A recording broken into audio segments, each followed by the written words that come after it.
streaming live. Full Velocity TV begins now.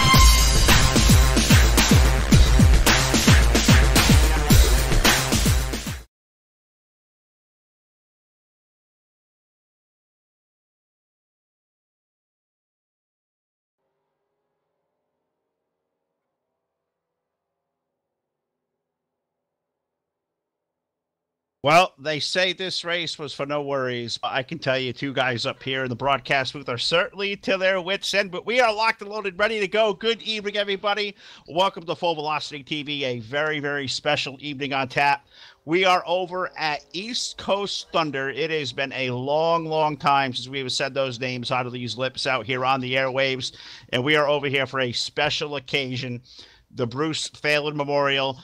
No Worries 300, better known to Bruce. We knew him as ECTQ, a guy that took care of us for a long, long time, all the way back to our DRTV days. And we are so thrilled to be a part of this great event here tonight being put on by East Coast Thunder in Bruce's honor. So good evening, everybody. Welcome to the show.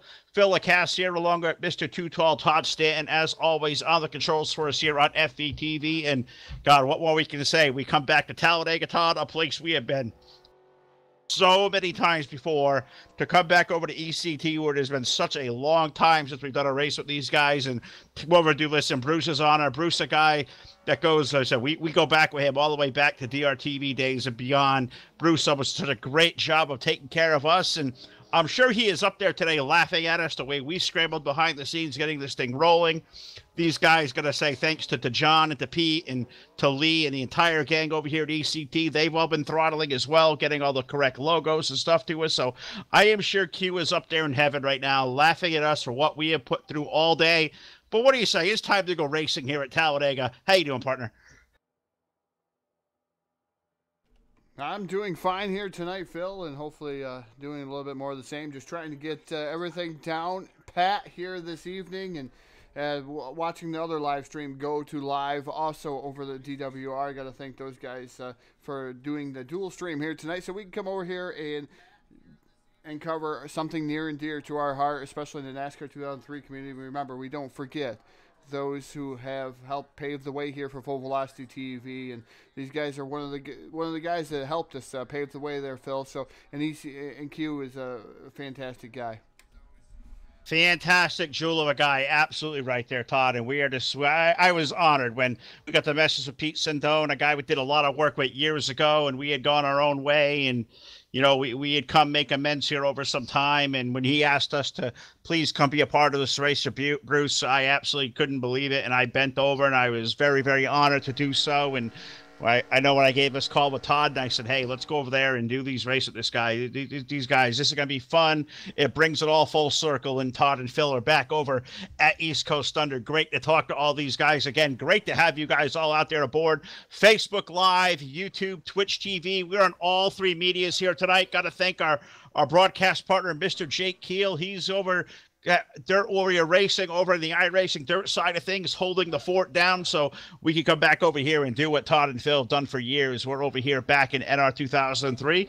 So we don't get to do too often, but anytime we can do it, we absolutely will do so. We love this community. We've been here such a long time, and as Todd said, we will never, ever forget where we had come from with all the roots of where our broadcast lay. So very, very nice to come back over here to ECT and be a part of this one tonight. Hope to talk to some of these guys through the early parts here of this race, through the pre-race show, the post-race show. We apologize. We're a little bit behind here. Going to apologize to all the drivers that have been at the ready. Everybody knows that follows Full Velocity TV. we had the brand new main rig come in here a couple of weeks ago, was doing great. And just over the course of this last week, as guys that have followed our stream, saw we had some issues, and we had to scrape the new computer, had to send the video card out, and we're back to the old backup rig. So when you go to another rig once again, as you can imagine, the updates and stuff you got to do to get it current with the operating system, and then getting all the broadcast software back together was another thing. To get back over here to NR 2003 there, Todd, scrambling on the old box, it took a little bit of work. So we apologize to all these guys. We're a tad bit behind, but nonetheless, we got 94 laps at Talladega. We're out here honoring Bruce Phalin here tonight. And you know, the guys at ECT were always been so good to us over the years, and it is going to be an absolute party here tonight. We're going to do it the way Bruce would want us to do it for him. I'm sure he's chuckling, but I'm sure he's really proud to see the group of guys that have assembled to race in his honor here this evening. I definitely have to agree with you, Phil. A lot of these guys assembled here, like you said, to honor one of our fallen here in NASCAR 2003, and just watching everything that's going on throughout here. A lot of nice-looking paint schemes out here, and great to be a part of this. And Talladega, one of my favorite tracks there, Phil, drafting tracks. I've won many of races here between Talladega and Daytona. You know, it kind of gives me kind of the memories when I used to have talent. Oh, man, think about that. When you used to win races here, go back even further when I used to win races here. I mean, yeah, Talladega is a place we have been time and time and time again. So it's really cool to go over here. So I think what we're going to do here, we are waiting for the happy hour time to run out here and whatnot. But what I'm going to do here on this very special post-race show, let's talk to a gentleman we haven't talked to live on our airwaves in a long, long time. And that is our old friend, Mr. Pete Sindone, the owner of East Coast Thunder, and a guy who I know has a lot of really good Bruce stories. So let's see if we can't bring Mr. Sindone into the conversation now. Pete Sindone, Phil LeCast, Todd Stanton for Full Velocity TV, my friend. Do you have a copy? Yes, I do, gents. How are you? We're doing great, Pete. It has been so long since we talked to you live on our airwaves. So first of all, we got to thank you for allowing us to come over here tonight and do such a great race and do this in Bruce's honor. Bruce, a guy who took care of us for a long time, but God, he was the heart and soul and the fabric of ECT, and you've very much a part of that, worked hand in hand with Bruce for a long time. What does putting a race like this on in his honor mean to you personally? Because I know for us, it means a great deal. It means a great deal to us, too. You know, Bruce has been with us for such a long time. He's practically, you know, with us since the beginning of ECT, and the work he has done when he was here with us was outstanding. I mean, he would help anybody paint cars, do setups with them, did graphics. He did all kinds of stuff. I know he worked along with you gents.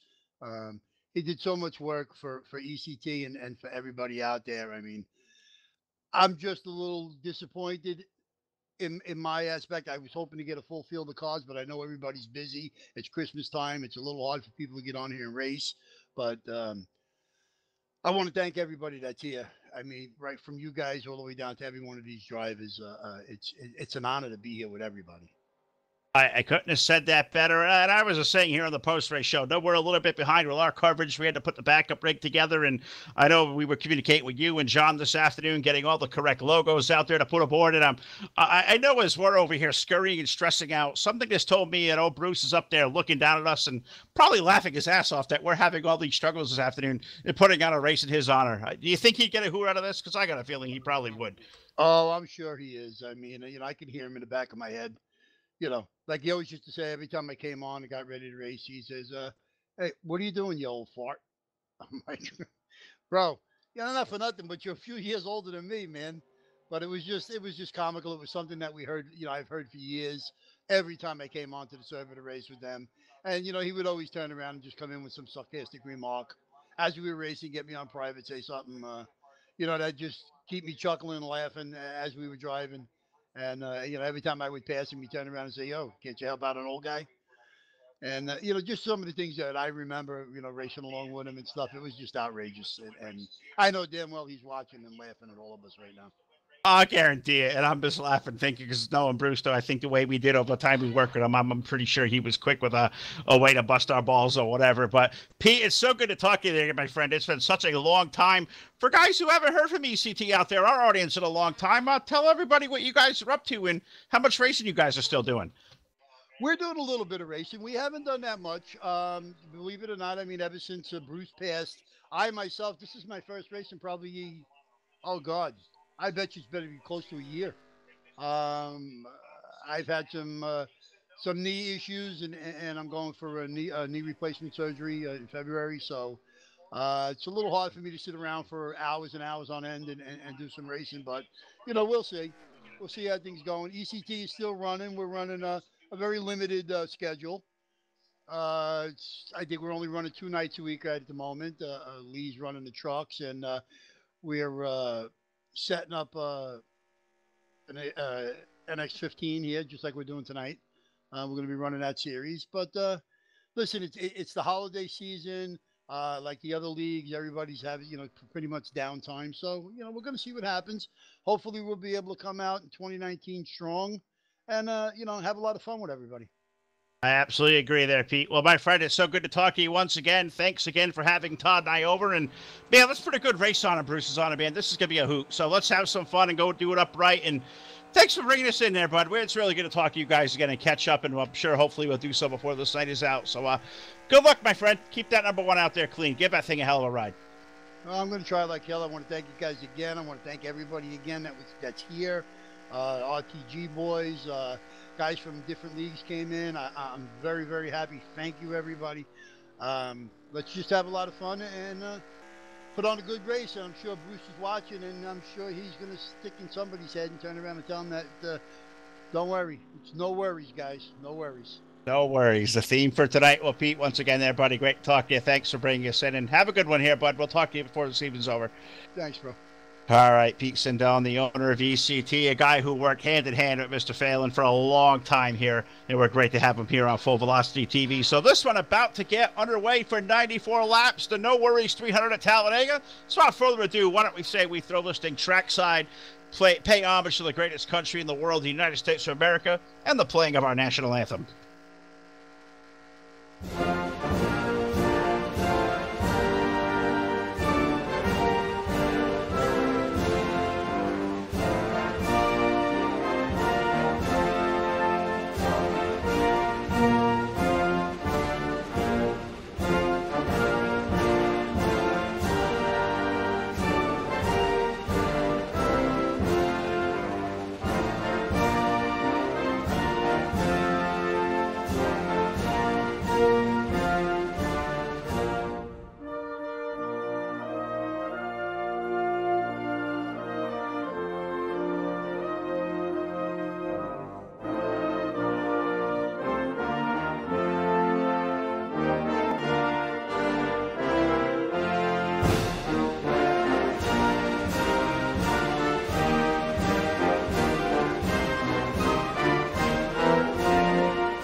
We are back here live at the Talladega Super Speedway. A little bit of a brief moment of silence there as I think Todd either hit the mute button or whatever he did down there. But here tonight, Talladega, here, the Bruce Phalin Memorial Race. No Worries 300 live on Full Velocity TV. So without further ado, let's dive into tonight's starting lineup on the pole with a lap of 50.725.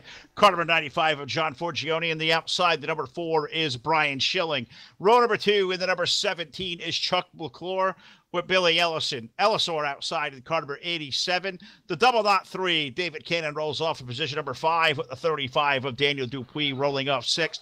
Lee Helmer brings car number 11 out from position number 7, and alongside of him, the 102 is Rusty Little. Greg Trogdon rolls off next aboard car number 41 with Chris Taylor alongside in the number 83. Row number 6 to 428, Mark Paglia. Alongside of him in the 22 is Mark Webb. 13th starter of the 115 is Sean Lockyer with Don L. rolling off next in car number 07.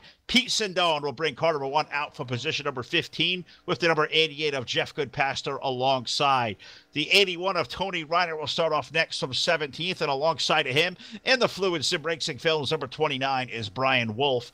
10th row on the inside, we welcome back to FETV, car number 39.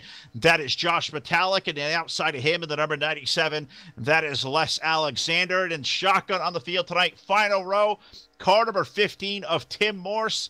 And on the outside, a famous name to us here on FETV. Been a long time since we've called the number 77, the Nature Boy, Donnie Garrett. So there you have it. 22 drivers out here at Talladega tonight for 94 laps. What do you say, Todd? We strap ourselves in and get ready for what is going to be an awesome ride. We have done 94 laps at Talladega before. This one is going to be hot. We got the No Worries 300. We are just about to go green flag racing here. Yeah, just about to go green flag racing. Looking at the Jenny Cream Ale pace car, looking at all different angles, is that these guys are restacked, repacked, ready to go green flag racing at Talladega. Just waiting on that flagger to throw the green flag, and we're underway here at Talladega, the ECT No Worries 300. And these guys are going to take a lap and a half to get up the full song, because it is Talladega. Restrictor plates is the way of the land, but they also have open setups here tonight. So right now, the number 95 of John Forgione and the number 4 machine of Brian Shilton side by side to the back straightaway. John Forgione up to the top side of the speedway to block the run here momentarily of the 4 of Brian Shilton down the back straightaway, but Schilling pulls up alongside once again. Schilling right there alongside, and car number 4 going to peek up to the outside. Brian Schilling, he is a guy who knows he's no stranger to victory lane here at Talladega, as is John Forgione. Keep an eye on the number 17 of Chuck McClure, a long-time veteran here at Talladega. It goes all the way back to days over at RTG at the MSR Tally Challenge. Those guys, veterans up front running the top 3. Forgione's going to lead in the 95. He completes the strike to hit lap number 2 to the board. And Forgione going to lead lap number 1 here on the board of 94 laps around Talladega here tonight. The number 4 now dropping back towards the back here. Well, not even to the back. He's falling into the clutches of Chuck McClure. Now here comes David Cannon down to the inside in that double knot 3 machine, trying to work over for 3rd. We got a spinning car through the grass. That's a 15. I believe we have cars around back there, Phil. And a big wreck here at Talladega on the back straightaway here on lap number 2. Yeah, and now yellow flag going to come out on the speedway for the first time. I did see the 15 of Tim Morse go around, and I believe I got a couple more back there as well, right on lap number 2. So let's see what you can find, what I can find here to call real quick. We'll let you throw the splash screen up, go back and a full velocity TV replay for the first time here. Is it was happening, it looks like, off the exit of turn number 2 as things start to narrow out back there, and it happened up in front of the 15. He just happened to get caught up in it, and not sure where the first spinning car was. I think it was up ahead of the Josh Metallic machine, I believe. So I'm going to let Todd, I'm not going to steal his thunder back there, as he's going to have all the great camera looks and down there. I did see the 97 of Les Alexander also get a piece. So Todd Stanton for the first time tonight, a full velocity TV replay right here on lap number 2 of the race here at Talladega. Yeah, it's all going to happen with the number 97 of Les Phalin and less over here in the 97 machine. It looks like he touches the apron just a little bit. So does the 77 of Donnie Garrett. But less around here on the apron. Everybody checks up, checking up some more. And Donnie Garrett checks up and goes sideways off. So the 39 Josh Metallic tries to react to that. Gets up into the number 15 machine, and around these guys go. Spin cycle here. Does not look like they pounded the inside wall too bad. The 39 Metallic or the 15 machine. Looks like these guys, no worse for the wear. They should be all right, Phil, and be able to go back out on the speedway. All right, well, that's definitely a good thing to hear, and hopefully they get that all worked out here at the Talladega Super Speedway. I'm down here furiously scurrying, Todd, because I've had quite the little hiccup on my end over here, too, is however reason I hit some button, put myself all the way on a desktop, so I'm trying to get myself logged back in, but I'm going to say out there, I'm watching you guys. I'm in the YouTube chat here tonight. I'll have Facebook up here as well, but I see, I see two slow RTG, so that'd be Mr. Terry Bauman. Great to see Terry out there. And also Mr. Mike Scott, I seen checked in out there as well. And great to see Mike out there, and hope Mike is doing well. No, he's been going through some health stuff recently, so want to say hello to all you guys out there maybe watching. So great to have all you names in it. It's certainly been a while since we've seen all you out there. I believe that's Chris also out there. I can't read here as I'm looking at a real tiny screen. I see Greg Trogdon checked into our chat here just a little while ago as well. So we're under the caution flag for the first time tonight. There is some, it's great to see a lot of these old names out there, to see guys from the old ECT days we go back with. Guys who are RTG, I know they're doing a lot of racing. Hope to one day catch up with all those guys again. As I know a lot of what we do now is kind of really slow on the NR side, and it's not really on purpose. There's still a lot of great leagues out there. We've been doing a lot of the iRacing dirt scene, but whenever an NR league comes over and asks if we can put a race into the schedule for them, we'll more than happily do so, and we hope the RTG guys are doing well. I see, Terry's out there. We see Bones out there, Mr. Cannon in the field, Josh Metalic's out there in the field here tonight. So great to see all you guys out there represented, and just cool to come over and talk to all these guys again. And it's certainly been a long time. So working lap number 4 of the race, we had a wreck here on the opening lap. Collected the number 76 of Les Alexander involved. The 15 of Tim Morse got a piece. So a couple of guys have had to come down pit road for some early repairs there. I'm not sure if Pete Sandone got a piece of that or not, but as Pete said, running a part-time, deal for sure. Hasn't raced in a while. Think he may have had some either alien abduction issues or whatever, but Pete Sandone back on the racetrack, looks like 1 lap down as well. So cool to see him get back there on the racetrack. But Todd, getting about set to go. We should be pretty close to a restart here. I believe lights are out. That awesome looking pace car that the guys at ECT provided for us here earlier tonight. And I know I'm itching to get back to green. It looks like one more time around, so card not in. So we're gonna have one more time to pace here at Talladega.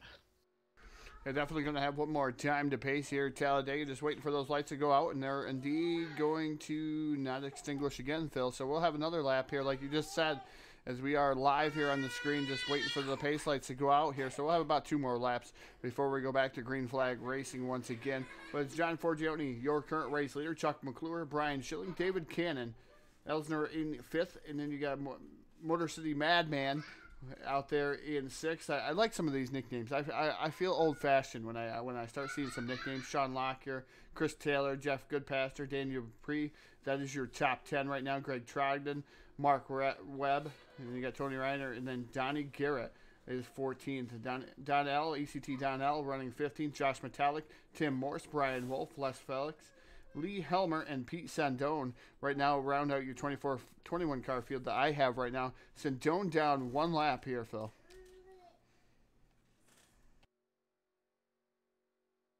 Indeed, he is down 1 lap, but I apologize there for the brief delay in my stuff, Todd. I'm still trying to get some of these pesky issues put to the side, so I think we'll be set, ready to lock and load on my end here in a second.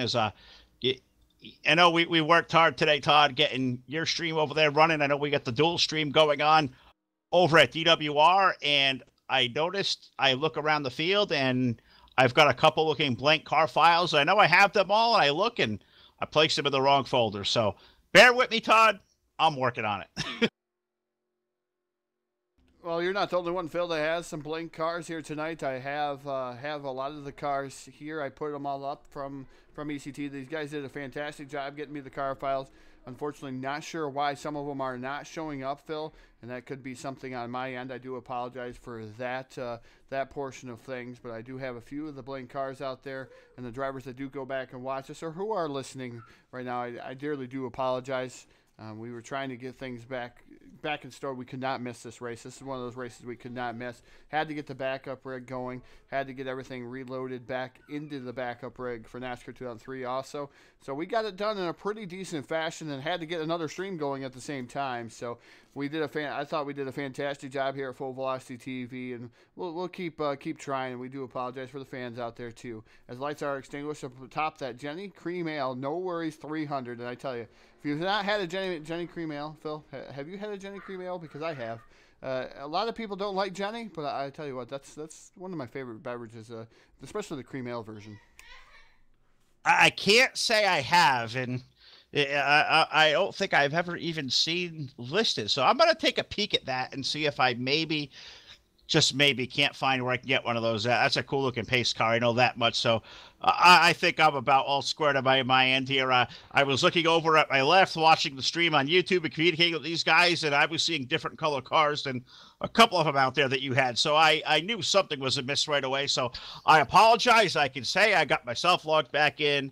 We're all in one piece, and I see all the car files. So I am very happy to see that, because I want to see the great looking paint schemes. I know you guys out there on YouTube and Facebook and Twitch TV are doing it. I'd like to do it as well, as I get to call some of these great paint schemes, highlight some of these great painters out there. And what do you say? Let's go back to racing here at Talladega. John Forgione, Chuck McClure going to lead the field to green with Brian Schilling and David Cannon in the second row. Billy Elliser, Mark Paglia in row number 3 with Sean Lockyer, Chris Taylor, Jeffrey Goodpaster, Daniel Dupuis making up our top 10. The field working its way off of turn number 4, and I can't wait to see here. Open setups at Talladega, Todd. I'm not sure how many leagues we know do a lot of open setup racing at Talladega, but I can think of a lot of good ones back in the days of DRTV coming over to see these just very same guys over at ECT. They have done it here a long time to us in a good way, and I'm sure we have one more great one in the books coming up on hand. Pace car is made its way to pit road, and that's going to lead John Forgione to work his way all over this long triangle at Talladega. The start-finish line offset way off toward turn number 1, so it takes a brief second to put it back under the green.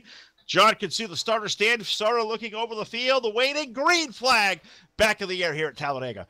Green flag back in there. Looks like Forgione missing a shift there just a little bit. Has it back out. And number 4, Schilling gives him a little bit of a love tap there down the front straightaway. Here into turn 1, turn 2. Chuck McClure up on the top shelf of the speedway. The number 17 machine, David Cannon, running in that 4th spot right now. Side-by-side battle there with Brian Schilling. Looks like the number 87 going to jump out of line. Elsner in the number 87 machine. Looks like he's going to jump out of line and try to make something happen there. Falls back into line, back to the bottom. The 428, a Motorman trying to make, that's Mark Pagula, and the 428, he is trying to make a difference up there on the top side, maybe try to split the difference, try to go up through the middle, but right now it is all John Forgione and Chuck McClure leading those two lines here down through the trial to complete lap number 8.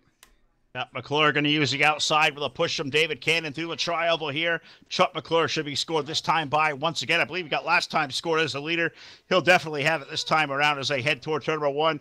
Chuck using the outside lane. Looks to almost sneak it back to the inside. Him and Cannon have broken loose of the pack, as well as Paglia on the outside. Mark is side by side with Forgione, who gets loose now, and he's to the inside wall for turn number 2. Not sure if there was contact there or whatever happened, but I know John's car got really, really light in the back end. 95 car pounding the inside wall, and we're still under green, but that car has to be hurt as he's pointing in the wrong direction. Yeah, looking at John Forgione, we caught that live on the stream here at Full Velocity TV, and tough break for John as he was having a good run, and he pounded that inside wall a ton with the front nose. Going to have to see what that's going to do for his chances here this evening. We're still clean and green, though, and we're still back up front and just looking at some of these guys through the field. And right now it's Chuck McClure and David Cannon. Cannon running in that second spot. Third is the 428 of Mark Pagula. Pagula trying to do something too. But these guys are pretty much single file. Nobody jumping on the line. We did have 2 groups there momentarily. Looks like we're going to have a second group form once again. Pagula to the outside of McClure and Cannon. Cannon and McClure down on the bottom side. Pagula up top. I'm looking at that 428, and what an awesome looking paint scheme that is. The old Ford Motorcraft out there in that Mustang GT. That thing looks completely sick. Just absolutely awesome. And Mark going to bring it up to the outside. He gets to the outside of Chuck McClure. Great shove there from Chris Taylor in the number 83. Can those two drivers make a run there? Some more help on the outside lane. Third car in line looks to be the 115 of Sean Lockyer. Great to see Sean out here on the airwaves once again tonight, but those three trying to make a push to the lead. McClure and Cannon, they're going to fight back side by side for the race lead off of turn 4. Yeah, it looks like McClure now with the lead. Pagula and Cannon Dorchek just a little bit there. Those guys rubbing is racing down the back straightaway. Close racing here already at Talladega, and these guys side by side. McClure just inches ahead here of Pagula and the number 3 of David Cannon. Cannon right now all over the rear bumper of the number 17 of McClure. Not able to do anything as of right now, but I think he's pretty comfortable running in that second spot, Phil. You got to say, you think so, and Chuck, you said he's won here at Talladega probably hundreds of times, not thousands of times. I know Chuck has made a billion laps around this place for over the years and whatnot, and no surprise at all. I'm sure he's going to be real comfortable there running in that top spot. David Cannon now sucked right up into him in the second position. Side-by-side battle for third. Here comes Lee Helmer's number 11. He's to the low side of Mark Paglia. Those guys almost making a little bit of low over turn number 4. They are side-by-side, a little bit of door checking there, but they got that thing all righted out. Drag race down the back stretch toward turn number 3. Drag race down the back straight away. Lee Helmer down on the bottom side there. And that number 11 machine, where did he come from? He started pretty deep in the field, probably mid-pack for that number 11 machine, but making some headway right there behind the double knot 3 of David Cannon. Cannon right now running in that second spot. Lee Helmer right now running third in a nice battle with Mark Pagula is at the line. I believe Pagula is going to barely have him and nip him here at the line, and he's indeed going to do so. Pagula up top there leading the charge of the number 83, Chris Taylor right behind him. You got Sean Lockyer and that number 115 machine, also the 07 of Don Howell. He is running up top too. Now Cannon McClure come up to the top just to block the run. They know Pagula had quite the run there, that 428 machine. Oh, absolutely right. And they saw where they could break the run and, talk about it, Todd. We did a lot of these races over the years. They've been running that series forever. The MSR Tally Challenge run over RTG now on Thursday nights. These guys are all veterans of that. How much of having lap after lap after lap at the same racetrack, having all the comfort of, a setup like that, or even tricking out a good setup here for an open setup kind of race. How much does that experience lap after lap at this place in traffic really help you to come into a race like this? All the experience over there, I tell you, like the Tally Challenge. I tell you, 3 and 4 wide racing. Those guys don't even touch each other. They're just able to run around. That is with a fixed setup. These are with open setups, but with a fixed setup, lap after lap, you're learning to run next to each other. You know who you're more comfortable with, and that's one of those things like Tally Challenge. It does help you if you run Talladega quite a bit. That's one of those things, and they got the best top-notch drivers over there running that series. So, they do a fantastic job with that series as they come here, and they're able to run Talladega a little bit better. Open setup might throw a little bit more of a monkey wrench into it around Talladega. You can mess around with gear ratios, different kinds of stuff, as now they're starting to catch the number 95 with John Forgione. Tough break for him, like you said. But meanwhile, the battle up front still raging with a 428 machine of Mark Pagula up on the top shelf of the Speedway 17 of Chuck McClure. Now down to the bottom. Pagula did get a nice run there. Did not lead last time by, but the time before he did. Right now dropping back to second into the clutches of David Cannon once again. Oh, absolutely right. You can see, Way, that we've known this racetrack for years and years. We've all been around it a billion times. We always expect, especially in the CTX physics, the outside lane usually going to prevail. But not always the case. You get a good line of guys like Chuck and David on the low side, Lee Helmer, another veteran down there as well. That low side can hang. But what do you think you could do here, Todd? I'm not an open setup guy. I don't think you were much of it either. But for different things these guys can do to make the lower side of the racetrack really kind of come in more and be just very equal to the top. All right, let's save that one. Caution flag of a speedway. Sorry there, Todd. Didn't see the yellow had come out to the field. I heard the car start rolling out of it and looked down, and all of a sudden the thing clicked over to yellow. So I'll let you get down there, busy scrambling to work here with the second full velocity TV replay of the night. But we can reminisce about great things like that all night long. But just want to give shouts to the guys out there in the chat box. I was right. It was old Chris from back in the day over here, ECT. Good to see Chris out there as well. I've seen Mr. Danny Hardy. Always great to have Danny Hardy and checking out one of these streams. Welcome, Dan. Hope all is doing well. And our old buddy from the iRacing side of things, Mr. Brett Rolls, some Hard Motorsports checking in. Great to see all you guys out there. I'm so, excited you guys, with our audience come over and support what we do night after night. And really is cool. And this is really an old school vibe for us tonight to come over here, talk to a lot of these guys we haven't talked to in a long time, and do an old-fashioned NR race at Talladega and do it for Bruce Phalin, who was so good to so many of us for such a long time at ECT, doing everything he could behind the scenes, and was really the heart and the soul of ECT for many, many, many years. So cool to have this race in his honor tonight. Cool to see a lot of the old names out there on the racetrack, out there in the chat box. And what we got now, Todd, pit road is open. These guys will all come to pit road. I'll monitor their progress down here, but you have our second full velocity TV replay of the night. So why don't you take it away and show the fans out there what we got? Yes, indeed, I do. And a couple of these drivers took a wild ride, and I'll tell you, I mean, the flagger has some stones. I'll tell you that much. As he comes down through here, look at the flagger's going to wave as a 35's through the air here. Just look at this. We're going to go back. The 35 is through the air. He does not flinch. He still throws that flag. Man, the flagger has some stones. But let's go back to the incident. What really happened? I just had to show you the flagger. I mean, I could not just stand there watching a car go 180 miles an hour at me. But this is NASCAR 2003. If you watch the 07 machine, it just looks like a bad run there for the 07. Looks like he checked up there. Got a look, maybe a bump draft gone wrong there with the 41. Not sure. Don't speculate anything like that. But the 35 took a wild ride also. Around, he went in a knot. That's Daniel Dupree, the 07 machine around. A lot of tore up cars. The 97 machine also involved in that one. So it looks like a lot of misfortunes for some of these guys. The 88 was involved. 88 had a tough bringing there too. So that's Jeff Goodpaster. Those guys heavily involved in some contact with a wall. So it's going to again damage some cars there, Phil. And man, I'm still can't get over that flagger. I kind of, as I watched your, what you displayed to us, on basically what we call a tape delay feed, as everybody else does here on YouTube or Twitch or Facebook or whatever. And I'm looking at that flagger, and I hear you say, as soon as it happened, he's got some stones. And I am just absolutely just beside myself chuckling. And that's all I can really do is chuckle at it, because that's just insane. That guy stands out there and takes that. But I don't know what more I can say about that, as I'm over here clicking off a screen, looking to see all the guys out there in the chat, monitoring all the things going on all over all our platforms. We're here live at ECT here at Talladega. We are live on YouTube. We are on Facebook Live. We are on Twitch TV. Want to give a shout out to our other crew, the B Team. Jake Keel over doing a great job over at Dirt Warrior Racing on the iRacing Dirt here. A big double bill. It has been a long, exhausting day. Full Velocity guys had to switch things over to the backup power plant, and it's been just a bizarre day for us. So we're back. We're just happy to come over back in NR 2003, hang out with these guys over at ECT and do a race for Bruce Phalin. What better way to spend a Sunday night than talking to all you guys out there? Classical YouTube style. A lot of the good names I see out there. I've been trying to go back and forth on Facebook, and whatever reason, whatever that feed just is not liking my PC here tonight. So I'll stay over here exclusively to YouTube and follow along all the action of that chat box, as well as we're getting set to go back to a restart. But these guys all would come to pit road.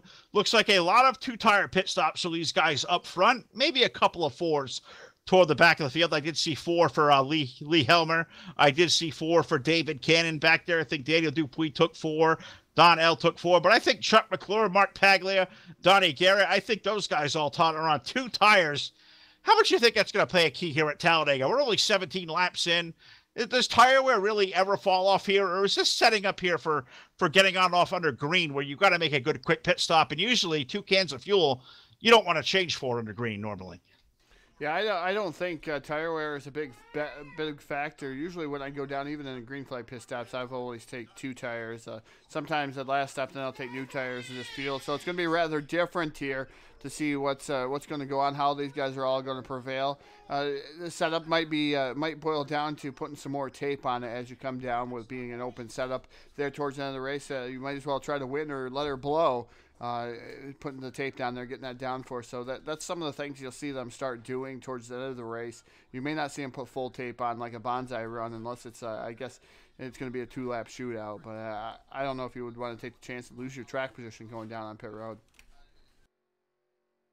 I wouldn't either. So yeah, well, we'll have to wait and see here as us peeking over to the other stream here and checking out the works over there on Facebook Live. Jake Keel and the guys doing a hell of a job over there as DWR looks to be alive and well. We'll concentrate back here at ECT, as I believe Pace Car has made its way onto pit road, as I somehow, for whatever reason, have almost locked up my entire screen again. I believe it's going to be Tim Morse and Chuck McClure going to lead the field here on the next restart.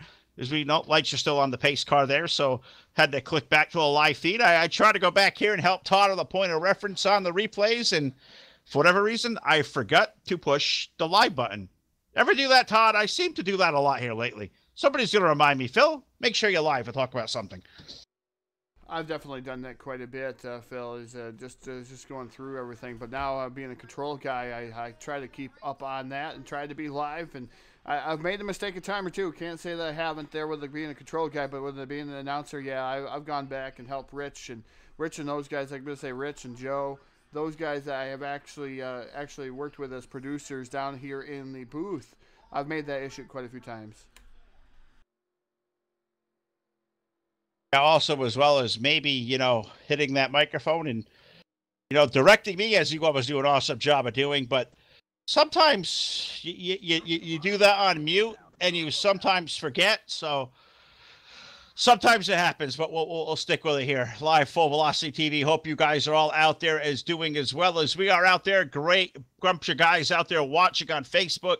Great group over there on YouTube, and great to see a couple of guys have even showed up and kind of showed the way of the land, giving us a 1 or 2 here on Twitch TV, as that's usually kind of slow for us as well. So here at Talladega, this time of year, we're going to get back to green flag racing. The No Worries 300, lap number 18 of 94 on the board. Chuck McClure and Mark Paglia are going to lead the field to green. The Nature Boy Donnie Garrett up to third, with Greg Trogdon in fourth. Chris Taylor is fifth. Billy Ellisor, the number 87, is up to sixth. The number 1 of Pete Sindone, currently in the 7th spot, with Sean Lockyer 8th, Josh Metallic 9th, and Tony Reiner and the number 81 going to make up our top 10 as we await the pace car to come on toward pit road. He'll make that hard left-hand turn now, and it's that ever-long wait there, Todd. Maintaining pace speed at Talladega after that pace car is in. You're cinching them belts tighter one more time. What are you thinking up there if you're the 17 of Chuck McClure ready to take this field back to green? Focused, hoping it's a long green flag run. Got to say hello to everybody out there at Facebook Live. I am monitoring Facebook Live also at the same time as you two. But I'm telling you what, focus is the biggest thing. Try to get up through the gearbox. Don't make any mistakes. As green flag flies once again, and we're underway here with the No Worries 300 at Talladega, presented by ECT, East Coast Thunder. And the 428 of Mark Paglia now going out to the lead. Chuck McClure right now running in that second spot. Here comes the Nature Boy Donnie Garrett. And usually we have his car. And we don't have his car here live on our feed, Phil. I'm sure you probably do. But Donnie Garrett right now running in that third spot. That's the Nature Boy. One of our funnest interviews that we've ever had. And Paglia around in front of the field. They're wrecking already, Phil. Oh, Paglia got loose and around he goes in front of the whole field. And there's a parking lot on the back straightaway. That's kind of putting it lightly, and I'm not exactly sure what in the world happened there to Paglia, because there's a lot of daylight between those cars. It almost looked like it is caught in a tornado and just turned a hard right, and that was the most peculiar thing I have ever seen right there. And I know, Todd, you're going to go back and get a better look on it on the replay as what we have out there, but golly, what a strange thing to do. And we talk about the big guys here.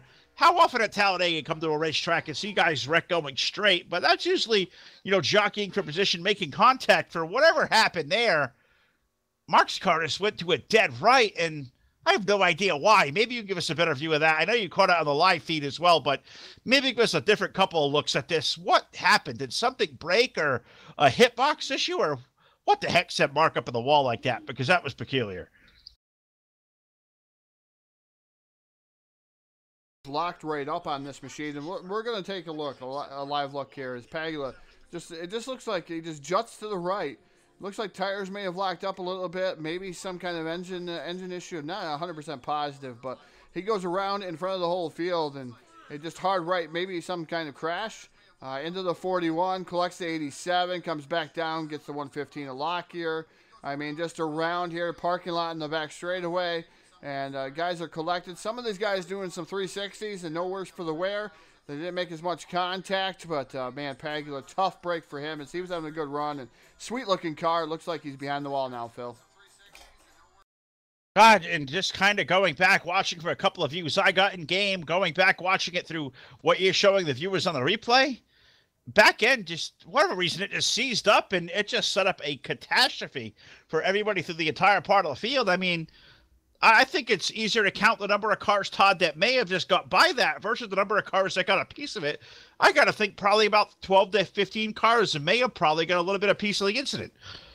Yeah, definitely some of those guys down on pit road getting the necessary repairs. Barabon's going to come out. They're going to do everything they can to get that drafting effect back, because that's unfortunate there. And not sure what happened to Mark Pagula. We know that I'm probably sure that the type of racer he is, he's really, really disgusted with himself of what happened, and it may have just been just one of those random issues that sent the 428 to where he was. And I know he's probably wearing that pretty hard for himself there, that 428 machine. But some of these guys, hopefully they're able to get their cars fixed and able to race back towards the front.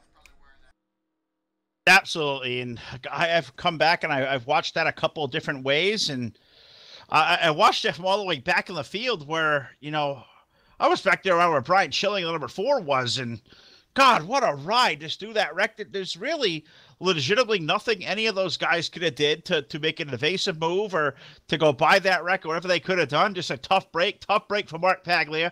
You got to think something broke on that race car, Todd, to make that thing seize up the way it did. And it just stinks for the guys behind them that really just innocently had nothing else they could do besides make contact. And you hope their cars aren't tore up too bad. A lot of them don't look too bad, but God, restrictor plate racing at its best right there, I guess you could say. Or at its worst. Well, at its best, at its worst, it depends on what driver you are. I mean, if you got through that wreck, it's fantastic. You got through that wreck, but at its worst, it's probably some guy that was lurking back there, another driver that was lurking back there towards the back of the pack and got involved in that one. It's it's the who's who and where you're going to be, and sometimes you just don't know where you're going to be out there on the speedways. It looks like McClure faked him out there for a minute, but McClure going to come down on the pit road in that number 17 Cartoon Network sponsored machine. So he's going to come down along with the number 29 machine. And it looks like the 15 also coming down onto pit road, Tim Morse. So Brian Wolf also coming down also. So these guys trying to come to the aid of their pit crews. I believe they're going to probably take 4 tires, Phil. That'd probably be the call. Fill up their tank and get back out there racing. You got to think that's probably what they're going to do. And, I'm looking at Chuck McClure, and it's 2 rights. They'll see that they take 2 lefts. It was 2 lefts last time.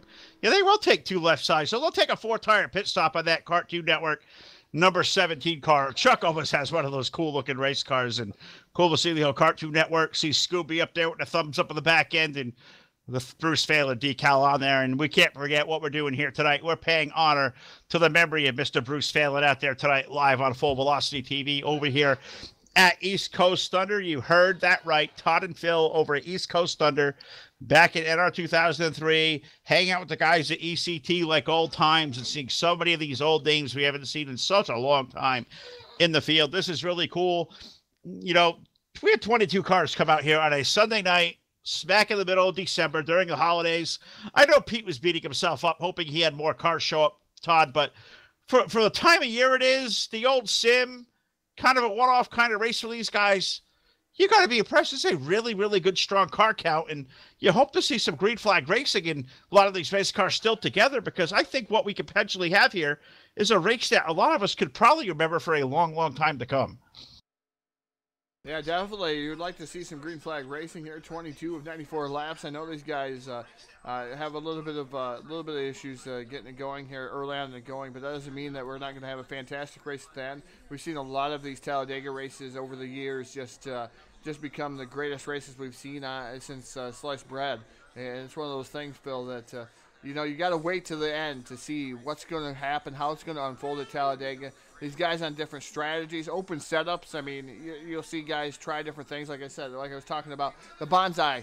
To put as much tape on there as you can and hope and pray you don't blow before you make it to the front and try to win this thing. So, it's one of those things. It's a no worries 300. I mean, you should have no worries. You want to go out there, win the race. I mean, if you don't win the race, they're all out there for the same cause.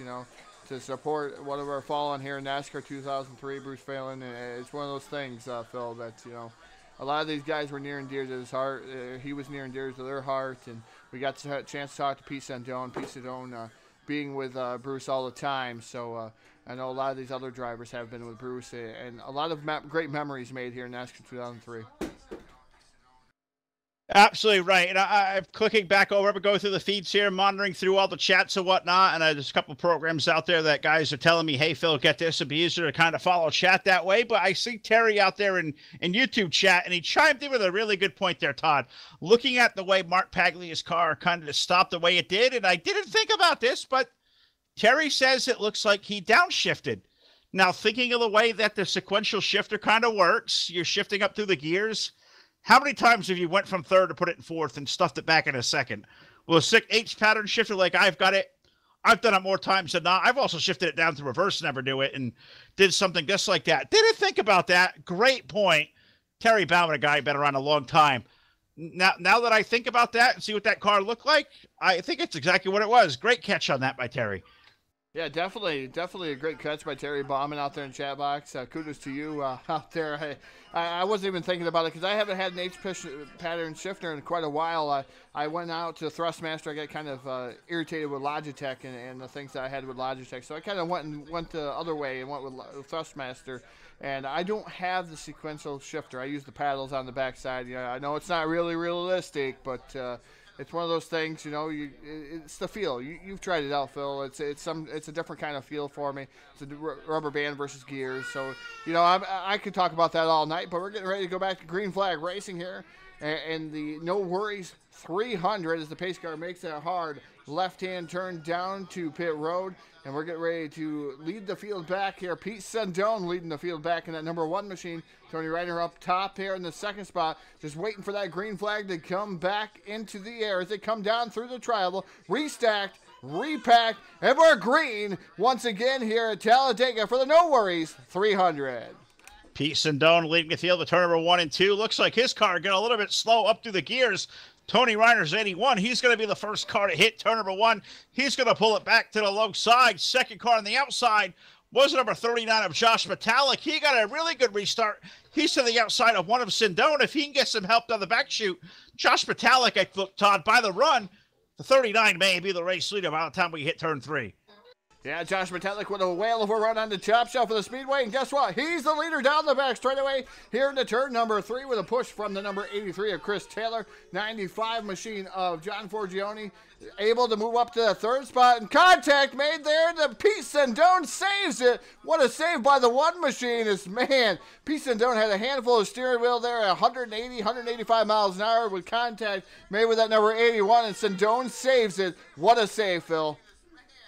Wow, I was right behind where that happened, and it caught my breath the way that car went sideways. That is a hell of a drive from a guy who is a veteran behind the wheel of Pete Sendone. Anybody can catch it.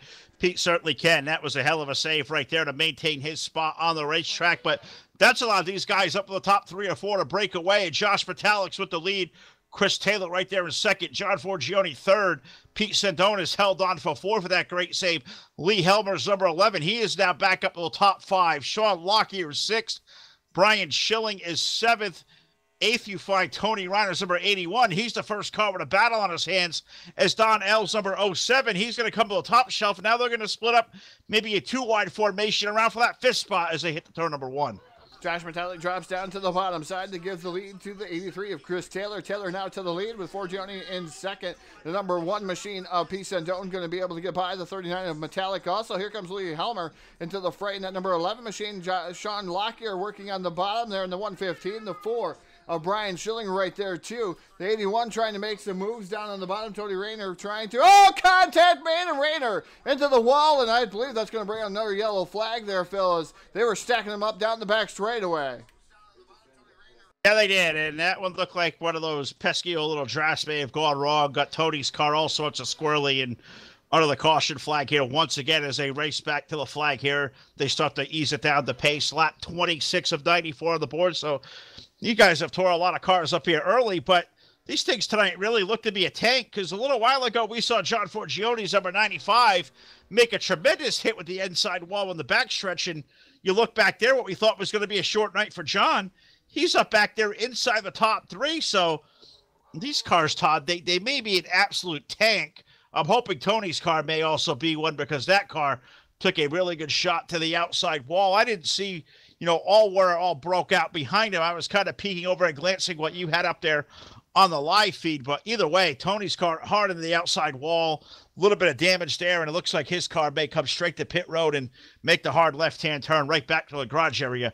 Tough break for Tony. Was there contact there, or was that car just really light? Because that's what I'm observing here tonight. These cars off of turn number 2, they are absolutely feathery light coming off.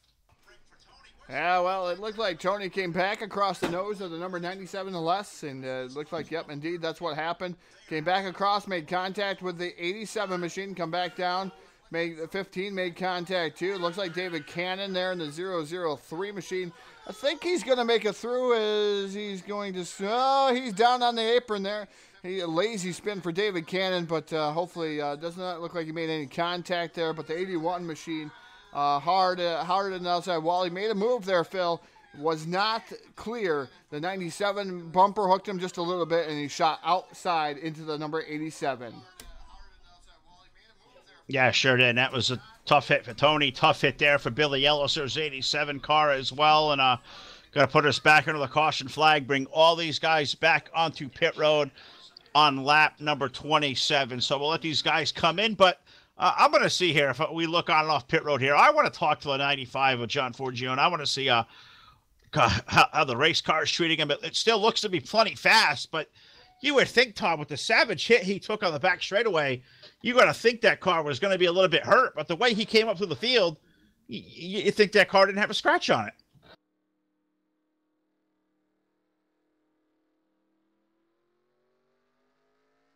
All right, so I'm clicking through into TeamSpeak, and we'll see if we can't catch up with the number 95 car.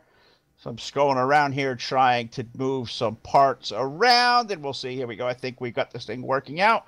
We'll bring Mr. John Forgione into the conversation here on Full Velocity TV. John, it's Phil LeCast from FETV there, bud. Do you have a copy? Hey, I got a copy. How you guys doing?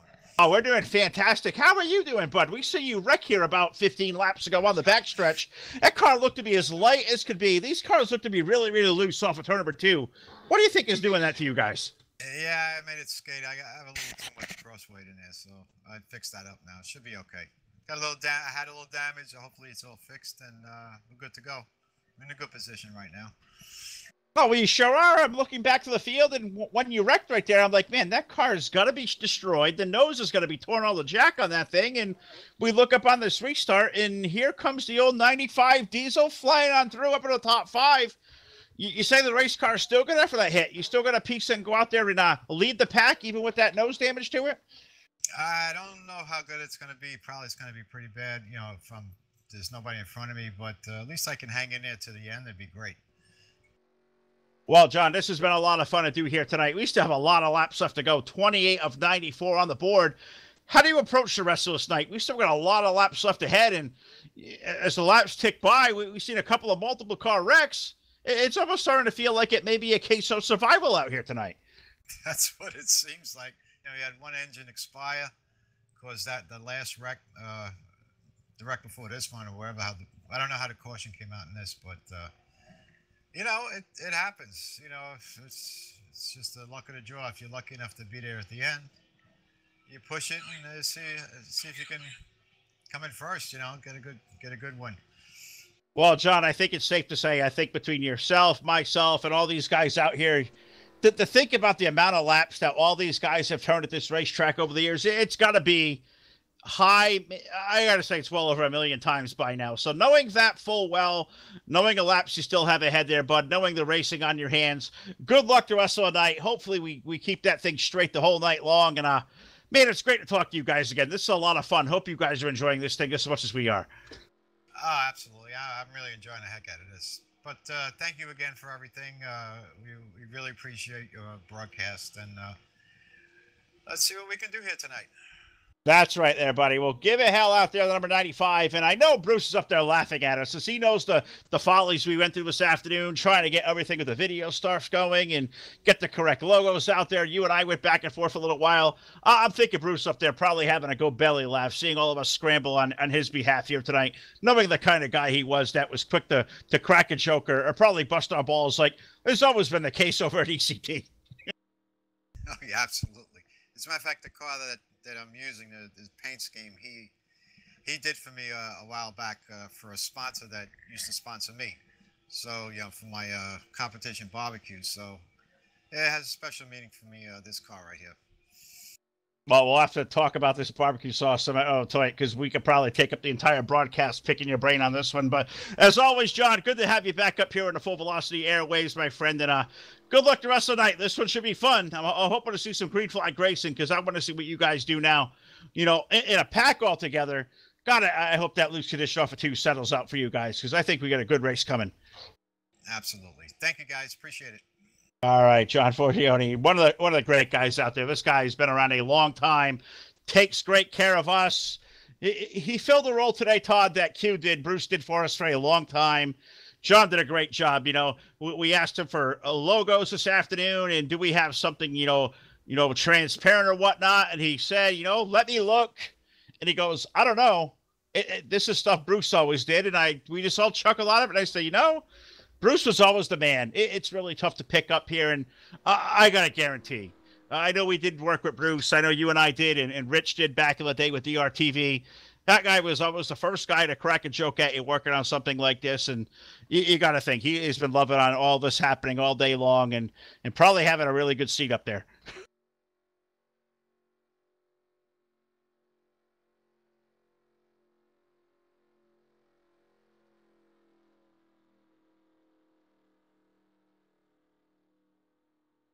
All right, so let Todd work on some whatever gremlins he's got working on down there. It's been a long, exhausting week for us here on Full Velocity TV, doing a big old dual stream over there tonight. We're over at iRacing with the B team over there, and to imagine, you know, Todd and Phil we're here with FETV every night.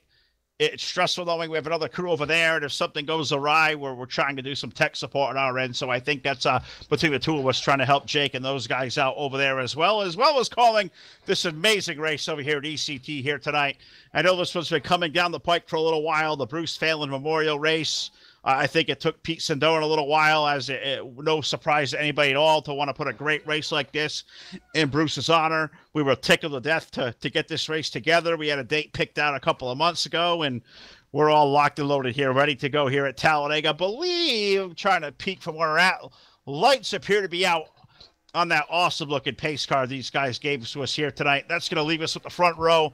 John Forgione and Brian Schilling, Lee Helmer, Chuck McClure, Josh Metallic, Pete Sindone, Don L., Donnie Garrett, Chris Taylor, and Sean Lockyer are going to make up our top 10 as they work their way now off of 4 into this long trial at the Talladega Super Speedway. We're about to fire these things back up under green, awaiting there. The starter can see John and Brian from here. Just waits to unfurl that green flag, and he's waiting a long time. A little bit of a smile. Green flag goes out in the air. We are back to racing. Forgione going to be first up through the gears, but here comes Schilling. That, you know, good, almost an old school Kevin Harvick lookalike scheme there with the number 4. He breaks it up the inside lane. Schilling going to move up front of the 95 to take the lead off of turn number 2. Here comes Lee Helmer's number 11 to the low side. He's going to drag race at the 95 of Forgione. They're in a dead heat there down the backstretch. Yeah, dead heat down in the back straightaway here. Like you said, Brian Schilling right now in the number 4 machine leading this event.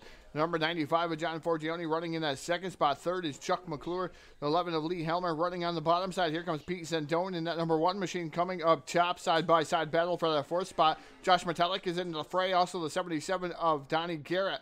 Garrett up top on the top shelf of the Speedway, trying to make something happen in line here. Trying to get himself inside the top 5, trying to get around Lee Helmer.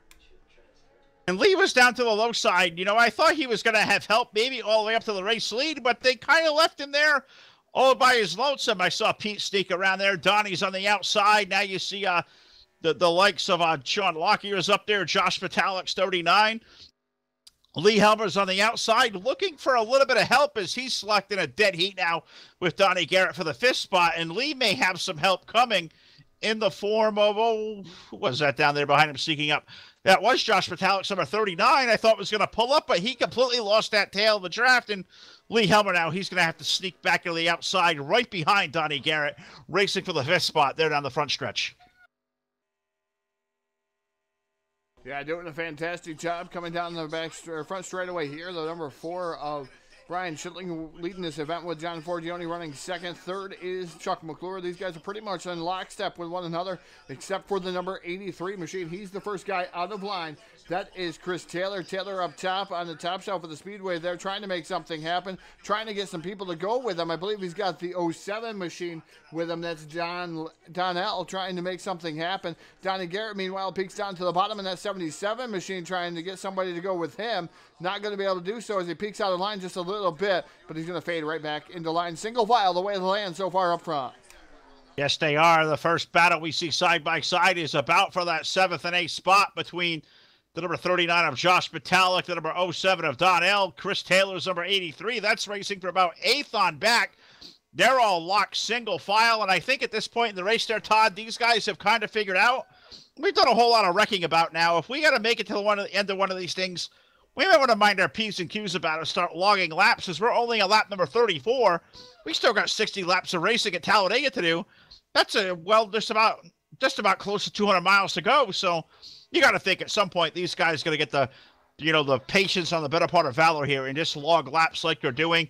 This may be the way of the land through probably the next 30 laps of this race. Let these guys get through a round of stops, maybe 2, and then get back to racing at it side by side.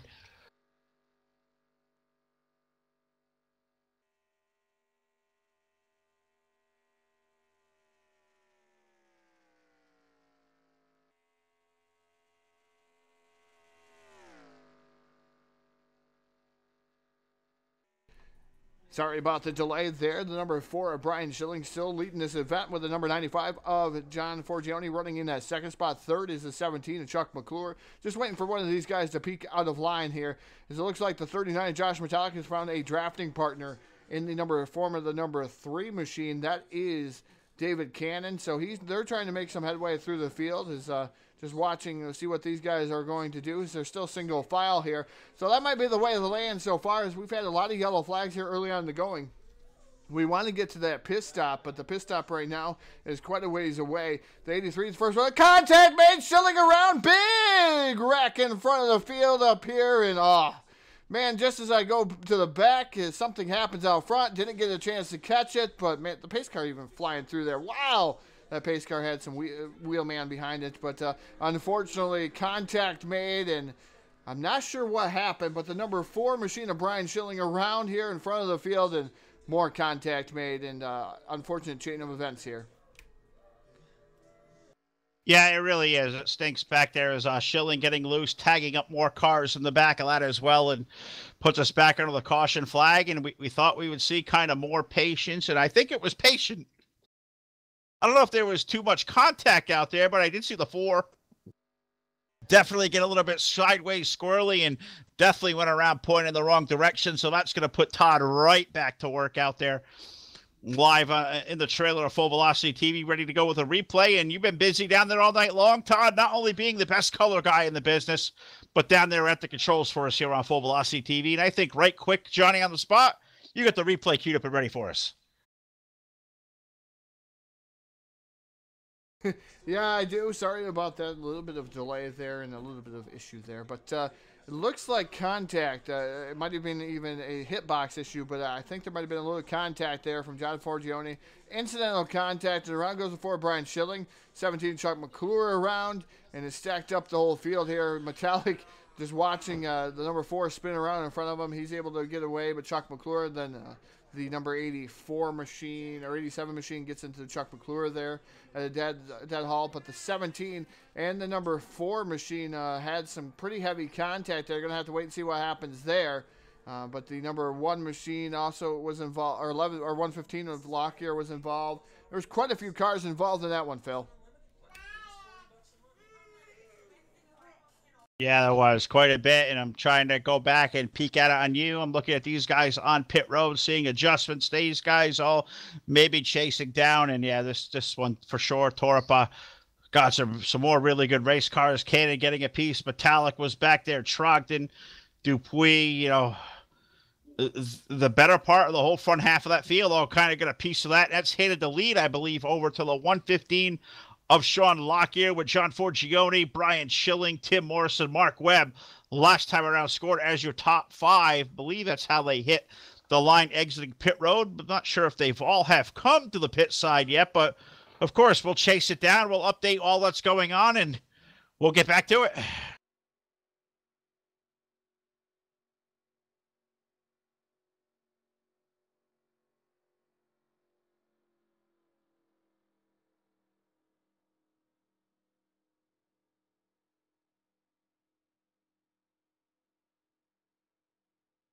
And just waiting to see what's going to happen here. Going to put the top 10 up on the screen and see what's going on here as everybody's shaking up here and trying to figure out what they're going to do. But the top 10 is Sean Lockyer, John Forgione, Brian Schilling, Tim Morris, Mark Webb.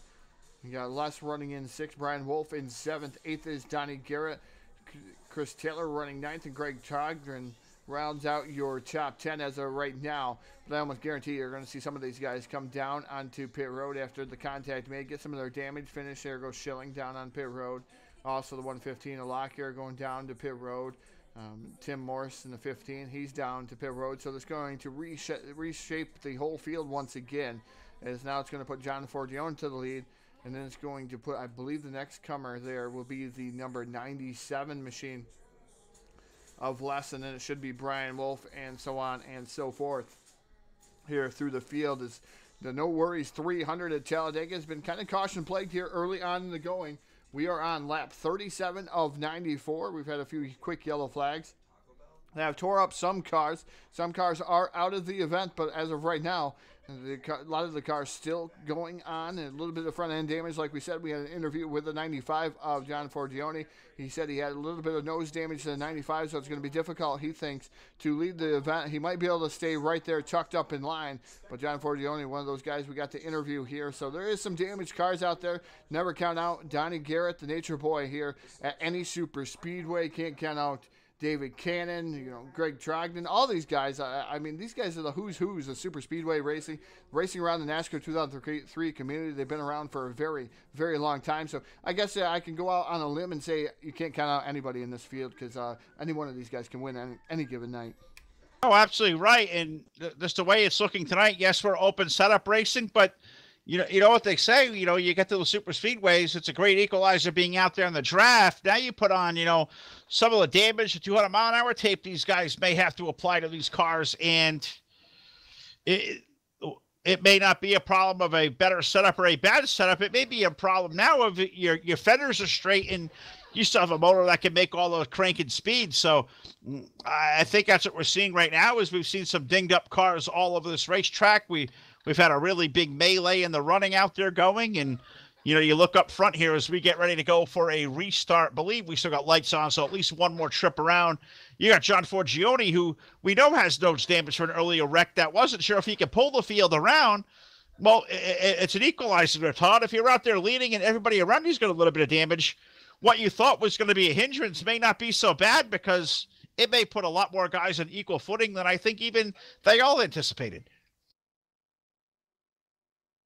Yeah, definitely something that they didn't anticipate is just trying to go through the field and just watching things as John Forgione did come down onto pit road there, Phil.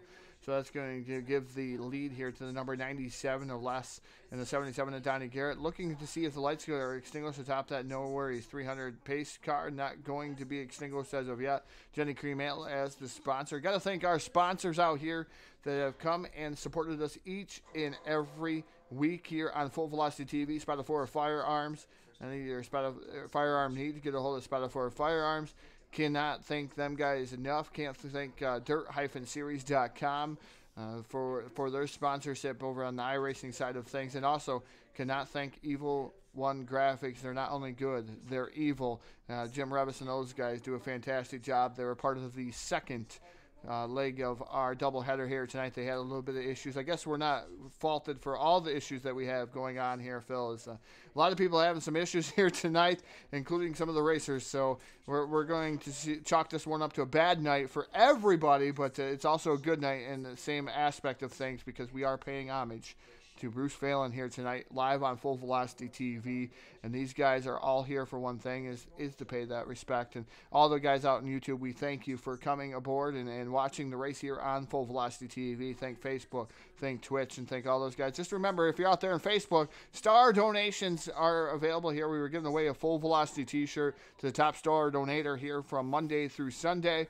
Right now, the star donations have been coming in on the other stream, and have not seen a lot of star donations here on this stream, but again, star donations, if you like what you see here on Full Velocity TV, send some our way and let us know how you feel about Full Velocity TV. Well, I'm trying to monitor Facebook chat now, as it looks like the other stream has ended, and trying to get over here and monitor this chat and, you know, monitor what's going on here in YouTube. Is that they say it was a program, Todd, with the multi-stream platform, that I can do all three of these at once and save myself the headache of 5 different windows open and clicking off screen and locking up this window and that one and so forth. Because guys can hear me now. Those stars donations we use to try to update our equipment and stuff going on over here for us. Well, I know we've talked about a new microphone. Well, I think I need another screen over here too, because it looks like a small office I have going on. I got sheets everywhere. I've got multiple, you know, instances open with information and streams and chats and all this going on. So thanks to all you guys out there making those stars donation. We really appreciate those greatly, as we're here tonight at the Talladega Super Speedway. The No Worries 300 has been plagued early on in this race for the first 40 laps of the event under a lot of caution flag, but we still have a lot of racing left to go to make this one up. 54 laps still remaining, 94 laps is a distance. It makes up 300 miles here at the Talladega Super Speedway. Thanks for sticking with us tonight. Phil Lacasse and Todd Stanton here for Full Velocity TV over at the East Coast Thunder League. It's been such a long time since we talked to these guys. A long time has passed since we've seen the majority of these names in one of our race broadcasts. So this has been an awful lot of fun here tonight. But we don't want to talk here under caution and tell stories. We want to reminisce and see what these guys do with some really good old school kind of racing that's going on. And I think hopefully we have a green flag run here that's going to show off the great racing that still goes on alive and well out there at NR 2003, and to a great league like ECT that has been around for so many years. Pete and, you know, Bruce for so long, and who forget Mike Scott and all the efforts he has made to us over the years. Guys like Lee and most recently John, and, you know, all the gang over here have been so good to us, and, you know, for such a long time. And it's cool to rekindle this relationship that we had for a lot of years with DRTV, and come back and check on some of these guys, because we're all a community. It's all a family. You know, issues all be aside, personal differences. We're all racers. Sim racers are one loyal community. When something amiss happens, we all rise up together and we all make things happen and celebrate what we all do in the correct way. And that's exactly what we're going to do here tonight at the Talladega Super Speedway. We're coming off of turn number 4. Looks like that pace car going to make its left-hand turn. It feels like finally onto pit road. That was a long caution flag. Going to put the race back into Les Alexander and Donnie Garrett on the front row. Chris Taylor, David Cannon, Chuck McClure, and Pete Sindone. Those are your top 3 rows. We're getting ready to go green here, Todd. That flagger, he likes to hold that thing a long time before he lets that thing go. That green flag is now in the air, and they're stacking them up here just a little bit here on the start.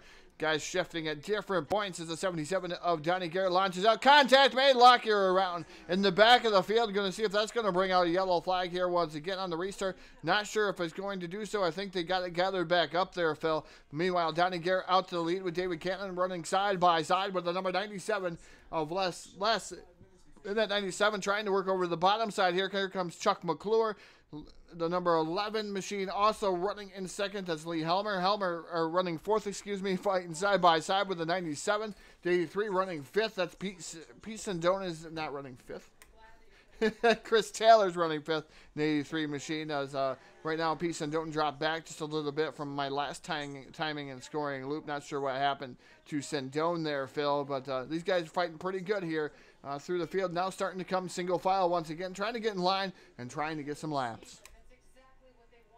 Yeah, they are. I'm trying to just scroll back on through and say, you know, the one was up there. What the heck happened to Pete? And, you know, I'm not sure if he had, you know, some issues or whatnot, but I do see another car out on the outside wall. The 22 car of Mark Webb is out there. I'm still looking to see where the whereabouts of the one car may have disappeared too, as he's down on pit road. So something went miss with the number 1 car, Pete Sindone. I think he may have had another connection problem there that knocked him out of the server and back in. That's exactly what happened to him. So that's what happened to Pete there, Todd. He was inside the top 5 restarting. You know, you take that old computer, it takes an old dump on you, and you fall out of the server. Pete's done that once tonight. Unfortunately, he did it again. But you look back up front, look who is up in the lead. I'll say Donnie Garrett. Todd, help us out. It is a Donnie Garrett. Woo! The nature boy. Donnie Garrett out to the lead. I've been a long time to say that once again. But Donnie Garrett, the number 3 of David Cannon, running in that second spot. Third is Chuck McClure. Fourth is Lee Helmer. And Chris Taylor right now rounds out your top 5. These guys trying to run away and hide. Drive off into the sunset. They are locked one together. And it looks like kind of like a snake going down the back straightaway as these guys just... single file into corner number 3, down off of turn number 4 here, down through the tribal. These guys just staying right with each other as the 97 starting to come back into the fray. So you're going to have 6 cars up here to try to battle. The 83, meanwhile, jumps out of line. He's had enough of staying in line in that number 83 of Taylor. So Taylor trying to make some moves, but not able to do anything as of yet. So right now, 5-car breakaway, even 6 cars, say it, Phil. Les Alexander has the tail end of that draft. Donnell's number 07 is kind of attempting to hold on here in the way these guys try to break the draft. It may bring the 07 back to the mix. It is CTS physics. He has Greg Trogdon behind him with Josh Metallic, and a little bit back you find the 87. So if they get a toe from the draft, I think they have a piece of it. So what we thought was a 5, maybe 6-car breakaway up front, it may form back to about 9, 10, and maybe go back even to the entire field on the lead lap, about 14 cars. So don't quite talk about we have a breakaway yet there, Todd. It looks like that accordion is about to bring all those guys back together. Yeah, it looks like they're all going to start coming back together. Metallic back into the fray. The 07 machine into the fray as he comes up to the chop shop, the Speedway Donnell. And that 07 machine trying to work over the top, trying to get around the 83 of Taylor. Not going to be able to do so. Taylor comes up and blocks his run. Maybe use his momentum to make the top shelf start working. As now it's Taylor Donnell running in the top shelf of the Speedway. The 41 machine also up top. And cannot forget the number 39, Josh Metallic. Metallic also working up top, trying to get something going. These guys starting to drift up, trying to pinch that outside line here. Just a tad bit coming off of turn number 4. It's still all Donnie Garrett and David Cannon as they come up on a lap car in front of them. And smoke heavy pouring out of the 41. Motor gone on Greg Trogdon as black smoke coming out of that machine. Black smoke is never the kind you want to see, and that's going to put us back under the caution flag there. And that wasn't a caution for an incident there. That was the 41 car going up in just a storm of black smoke and fire and all whatever broke loose on that thing. And that's one of those products, Todd, of what we can see of what you can do with a fixed setup. And at a super speedway, you maybe, adjust the tape on it, put a little more gear than you want on it, you lay into it, and kaboom. And no warning at all. Maybe the temps are up on Greg. Maybe we'll bring him in here and, ask him that question. But yellow, it was up in the outside lane. So nothing he could really do besides try to get out of the way and off the racetrack safely. The only problem is that the lane he was in, all the whatever, the particles of that engine combusting or whatever it was that blew up under there.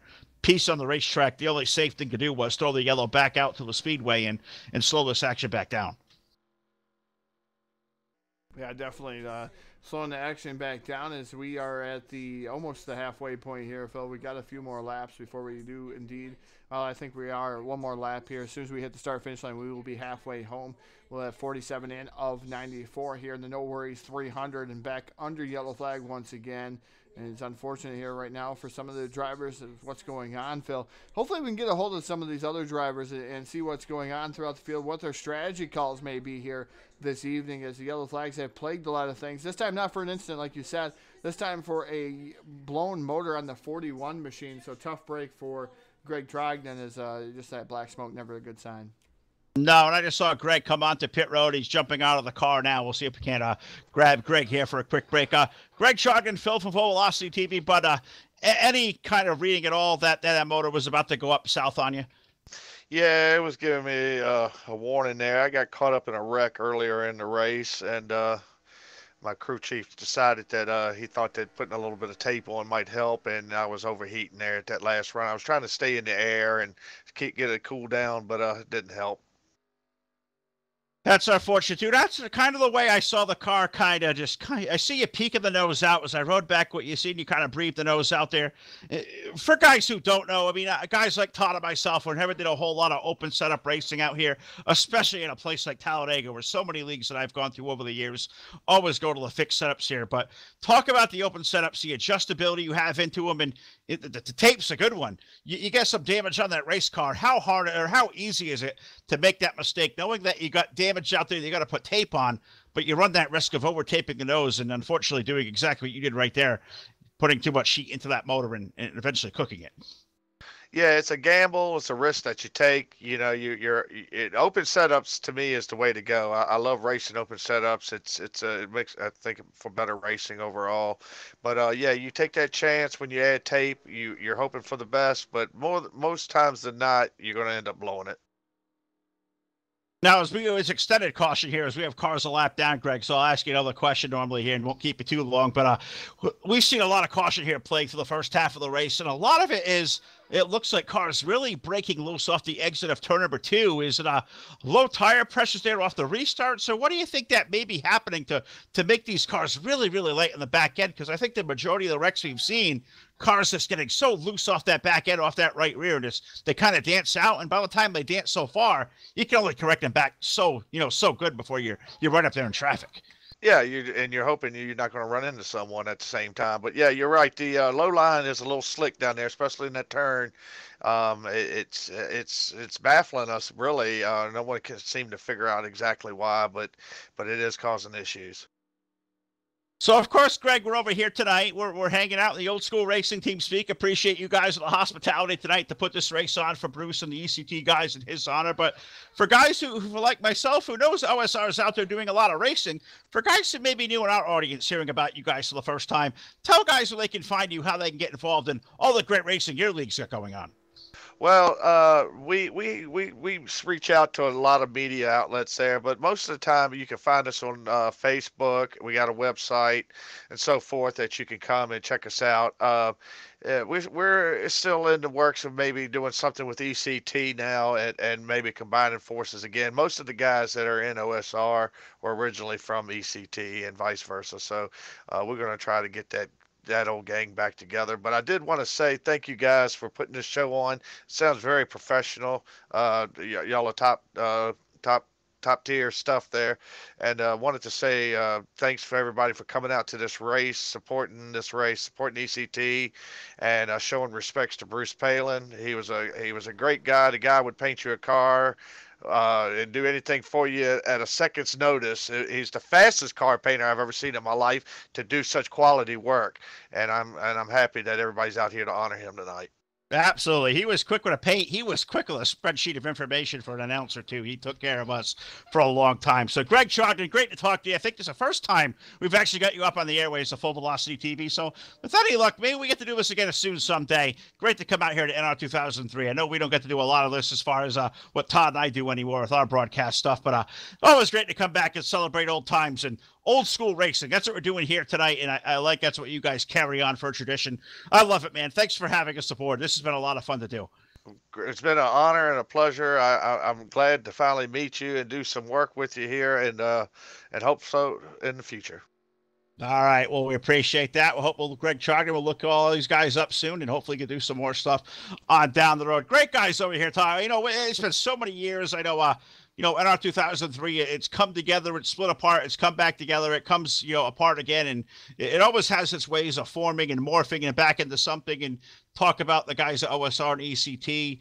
They were one, they were two, they were one, they're coming back together as one. It's great because, NR 2003, we think about it. This game's going on 16 years old. It's still out there, it's alive and well, but it's over time. It's inevitable. Guys are going to go away from it. Leagues get smaller and smaller. It's always good to have friends and have more company, because who doesn't like going out there and racing with your buddies and, doing it in a good old-fashioned group like these guys have it.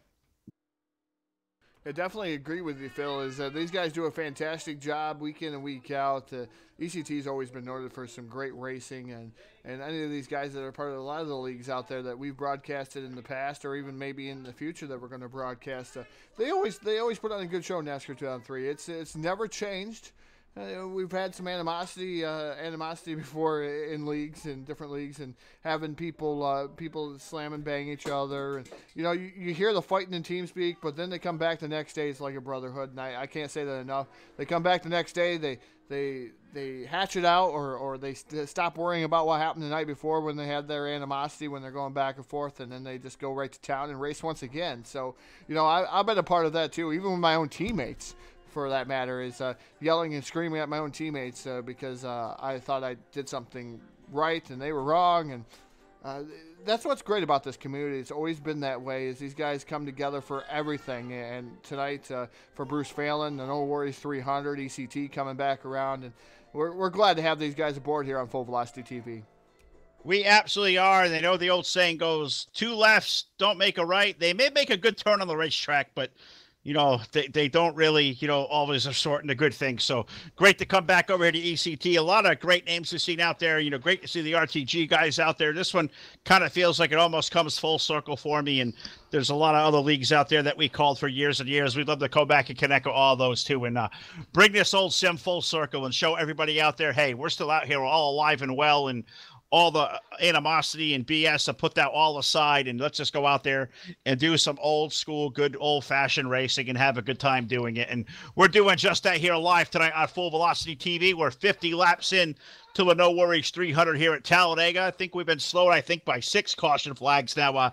I don't get the pad and paper out here. Too much going on to even keep that on the desk here tonight with all the stuff going on. But all I know is we're getting back to green flag racing. Chuck McClure and David Cannon are on your front row. Chris Taylor with Don L. The third row of Donnie Garrett, John Forgione, Josh Metallic, Brian Wolf, Lee Helmer, Daniel Dupuis going to make it for top 10. The pace car is off, and we get down toward that turn number 1 area. We look back to the starter again, and I'm just waiting. He's going to throw it early one of these times. He's been holding that thing all night long. Wonder why he's gun shy tonight here, Todd. You're never gun shy. We're back to green flag racing. Back to green flag racing, and Chuck McClure out to a pretty decent start there in that number 17 machine. Where is he going to stay high, or is he going to come low down in front of the double knot 3 machine of David Cannon? He's indeed going to come down and drop in front of David Cannon. Cannon comes up and meets him here in that number 17 machine. So Cannon right down to 3, right there behind Chuck McClure here down the back straightaway. These guys trying to get up to speed. The number 83 machine of Taylor running on the bottom side with help from Donnie Garrett. The 39 of Josh Metallic. And the 4 of Brian Schilling starting to come back up through the field. Remember, he was involved in a wreck where he got a little bit loose there off the rear bumper. Kind of a bumper hook for that number 4 machine. He ended up into the outside wall, but he was able to get gathered back up. Looks like he's able to stay with these guys for the most part, but I'm pretty sure he has some pretty heavy nose damage. You would have to think so. I think a lot of these cars probably did. The one car dancing completely out of line there was that David Cannon's number 03 that dove to the inside. I don't tell if he got loose or he pulled that thing left, but either way, it got really kind of squirrely. Now he's trying to find traction to pick up Donnie Garrett to the inside. We are 3 wide now for the race lead off of turn 2.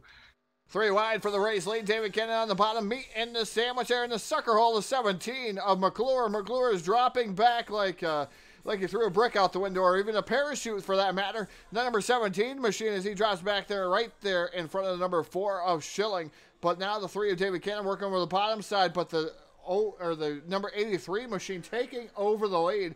Taylor for the first time tonight to the lead here, going to lead this lap as we're going to be on lap 52, completing lap 52, going to be on lap 53 of 94 here at Talladega. The No Worries 300 is being now led by the number 83 machine of Chris Taylor.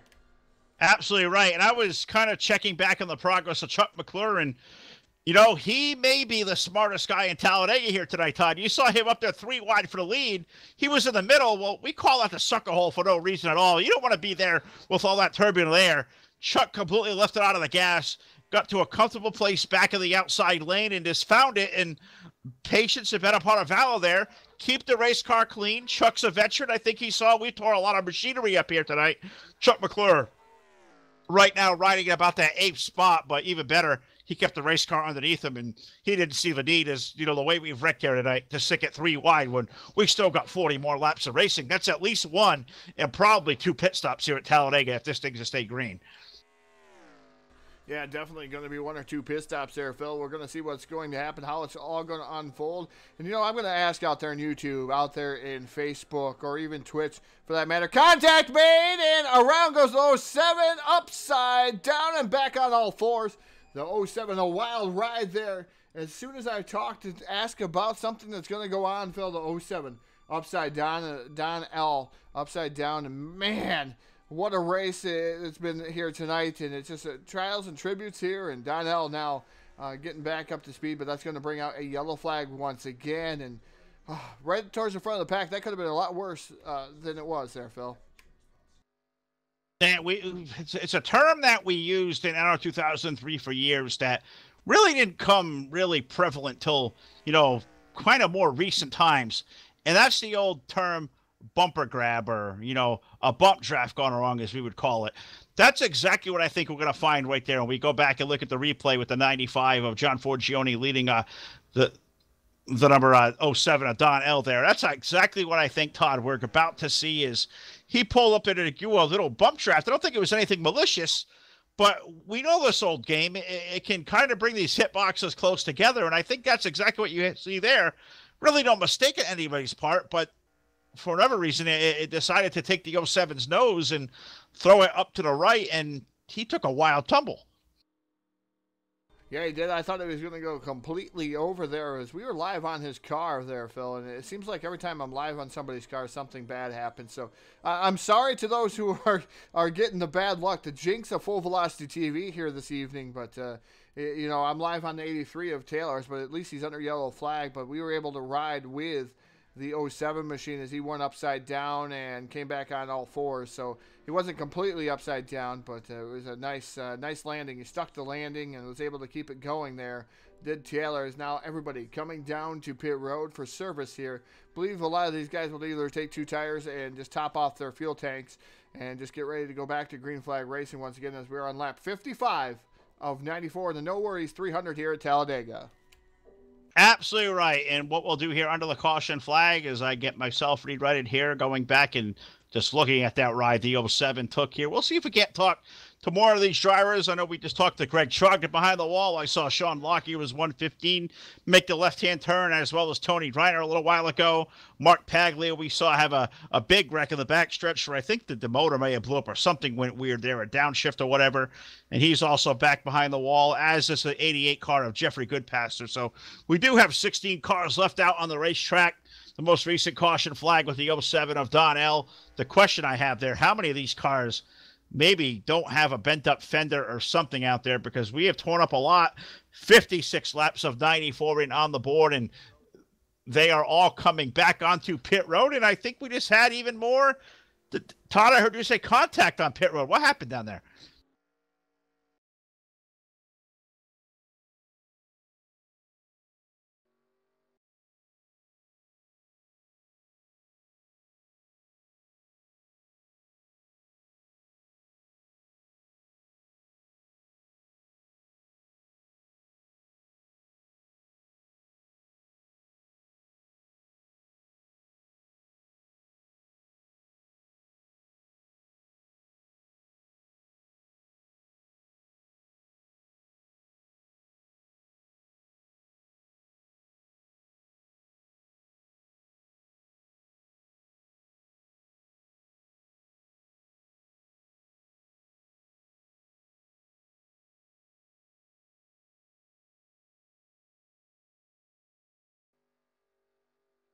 All right, so I was just out there asking the guys. I'm out there in the YouTube chat. I'm trying to keep eye there on the Facebook chat, but it's usually the question, Todd, we ask, who's it going to be?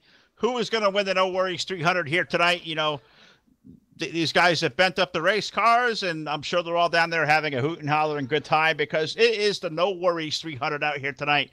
We are not fretting a tear. It is all out here tonight paying respects to our old friend, Mr. Bruce Phalin, who we all knew in this community as ECTQ for so many years, a guy who was the heart and the soul and the fabric of what made up East Coast Thunder, and really cool to come over here once again tonight and call the show with these guys. And I think we want to see more, you know, green flag racing than we've seen, but you know, at this point, it is what it is. I'm sure the guys feel the same way we do, and we still got a lot of racing here left to go. 57 of 94 on the board, so we can't get this one right yet. What we may remember now, Todd, is a caution-filled race.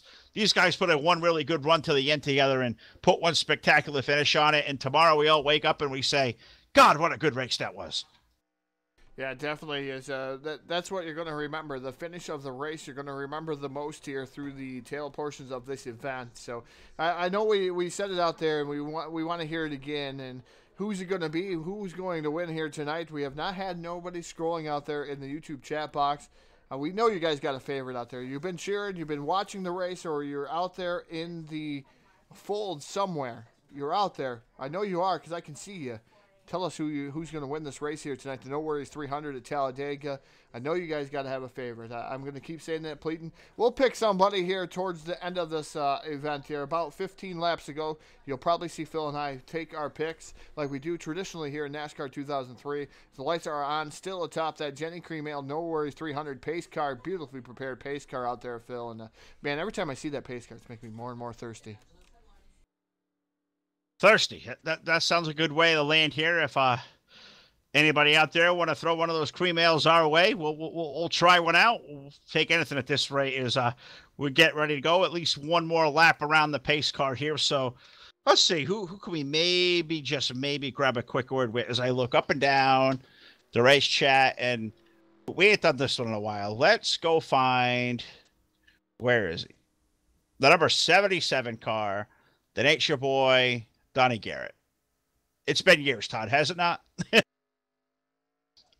All right, so let's do it this way. We'll probably scare the crap out of him and say, hey, I think I remember those two guys. The Nature Boy, Donnie Garrett. It is Phil and Todd from Full Velocity TV, buddy. How you doing out there? I'm pretty good. How's the dynamic duo? Well, we are still kicking alive and well. It's been a chaotic day for us with all the stuff going on behind the scenes. It's been chaotic with you guys out there on the racetrack. Does anybody out there still have a straight fender left on this thing? Yeah, I tell you, it's been crazy out here. All right. So I got to ask, Donnie, we still got a lot of racing left to go. 58 of 94 on the board. What are your predictions here for the last part of this race? What do you think we can expect to see here? Another wild finish at Talladega. Well, I tell you, she's getting into a fuel mileage race. I'm tempted to pull off here, but I was tempted to pull off right there because we really needed about a lap of fuel right here. But I don't know if it's going to stay green. If it stays green, you never know what's going to happen. But the way things have been going all night, I don't think she's going to stay green. Well, we'll see. We've definitely tore up a lot of race cars out there, but how's the vibe down there in the race room? We're out here tonight paying respects to Bruce, and the vibe was on ECT. It was always a good time. They put the No Worries label on this, the No Worries 300. I'm sure everybody down there, it's still going to be a good light atmosphere as we're all here having a good time for Bruce, I'd assume. Oh, yeah, we miss Bruce, man. He was such a good guy, and he'd do anything for you, and, you could wreck him. He'd say, man, don't even worry about it, no worries.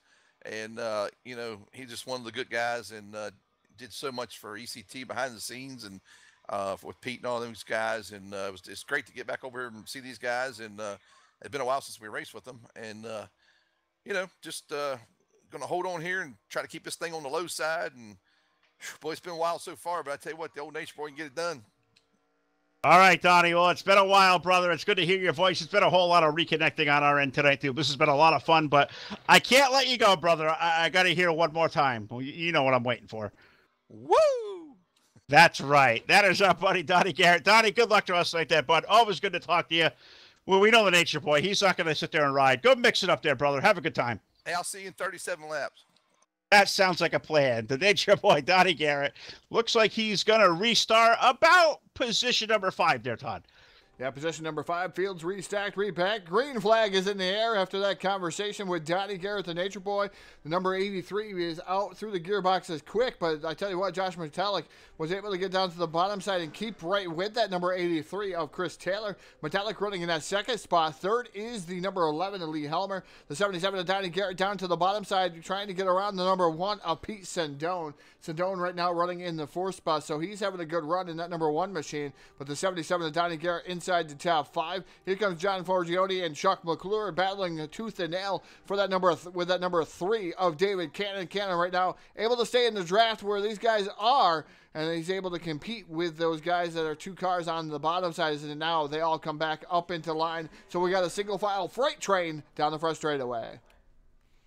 So what do you think there, Todd? Is they all starting to go up to the top shelf? Is this race starting to turn into what we normally does at Talladega, where the CTS physics here, the TR version that we've all made a billion laps on?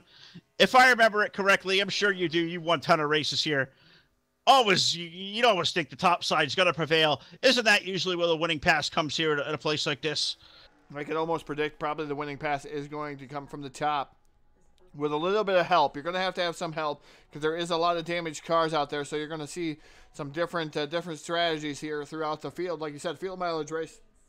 So some of these guys going to back off right now and probably save some fuel in the draft, as it looks like David Cannon now able to get up alongside the 77 of Donnie Garrett here out of turn number 4 down the front straightaway. But Garrett able to pull the muscle around on the top shelf of the speedway, able to get back down in front of the number 3 machine. Meanwhile, Josh Metallic moving down to the bottom of Lee Helmer. So these guys aren't waiting. They didn't want to stay in line. As wow, what a bump from the 77 of Donnie Garrett to the 39 of Josh Metallic. They're on the bottom. Here comes David Cannon also. He is going to be able to pull up on the 77 of Garrett. Can they make something happen on the bottom? Oh, we'll have to wait and see because they are too wide down the back straightaway. A drag race toward turn number 3. You got the 39 of Metallic down low, was trying to pull his way up to the lead, but now we'll put a period on that as we have got a yellow flag back on the speedway. Yellow, yellow, yellow. It's unfortunately been a theme tonight here. I'll do it for Todd this time. Let it page Dr. Green. Let's get some elixir here for yellow flag fever tonight at Talladega because we're not here to pace. We're here to race, and that's exactly what we're going to try to do here is they race back to the caution flag. It's going to be the 83 car of Chris Taylor first back to the line with Lee Helmer, Josh Metallic, Donnie Garrett, and Chuck McClure with the top 5. And trying to peek on back through to help you out, Todd, with the replay. And I don't see an awful lot, but I only've got about 3 or 4 different cameras to go back through and look. And I know you're down there where you got the fancy dancy controllers, the move around, the change the angles around kind of thing. So you may have more looks to look at it than I do, but I'm going to give you a second here. Cue up another full velocity TV replay. We load up that splash screen. We got to thank Brandon Spadafora Firearms. We'll tell you all about how to get a hold of Brandon here.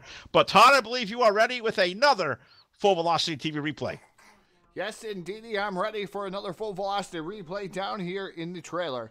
This is going to happen between the 29 machine of Brian Wolf and the 07 machine of Donnell. And this is what happens. Donnell comes down the track. Looks like it get a little bit loose. Comes back, hits that apron, and immediately tries to save it. Comes back up, hits the 29 of Brian Wolf. Wolf backs it into the wall. Subcompact now for Wolf in that Chevy. We're going to call it an Aveo now in that number 29 machine. The 07 able to not make as much contact. Donnell, but Donnell looks like the apron was not his friend. Able to get into the, was able not to get out of it, I'm going to say. Comes back scurrying up the track into the 29. So Brian Wolf now driving a Chevy Aveo out there on the speedway. Sometimes, Todd, you say stuff, and I just don't know how to follow, but that's a good one right there. The subcompact Chevy. It's parked out here tonight in Talladega. Never a good. It's almost reminiscent, Todd, of the old 4-cylinder Goodrich Dash series that used to race here. I could say, yeah, the old 4-cylinder Goodies Dash series, and I tell you, subcompacts, you know, it's the way of the land. I mean, too bad they're front-wheel drive versus rear-wheel drive, but I mean, I guess if you want to compare it to a rear-wheel drive, we could actually do a Chevy Chevette, which is a Chevette. So we could say he's driving a Chevette. Probably the worst thing that they ever made for Chevy.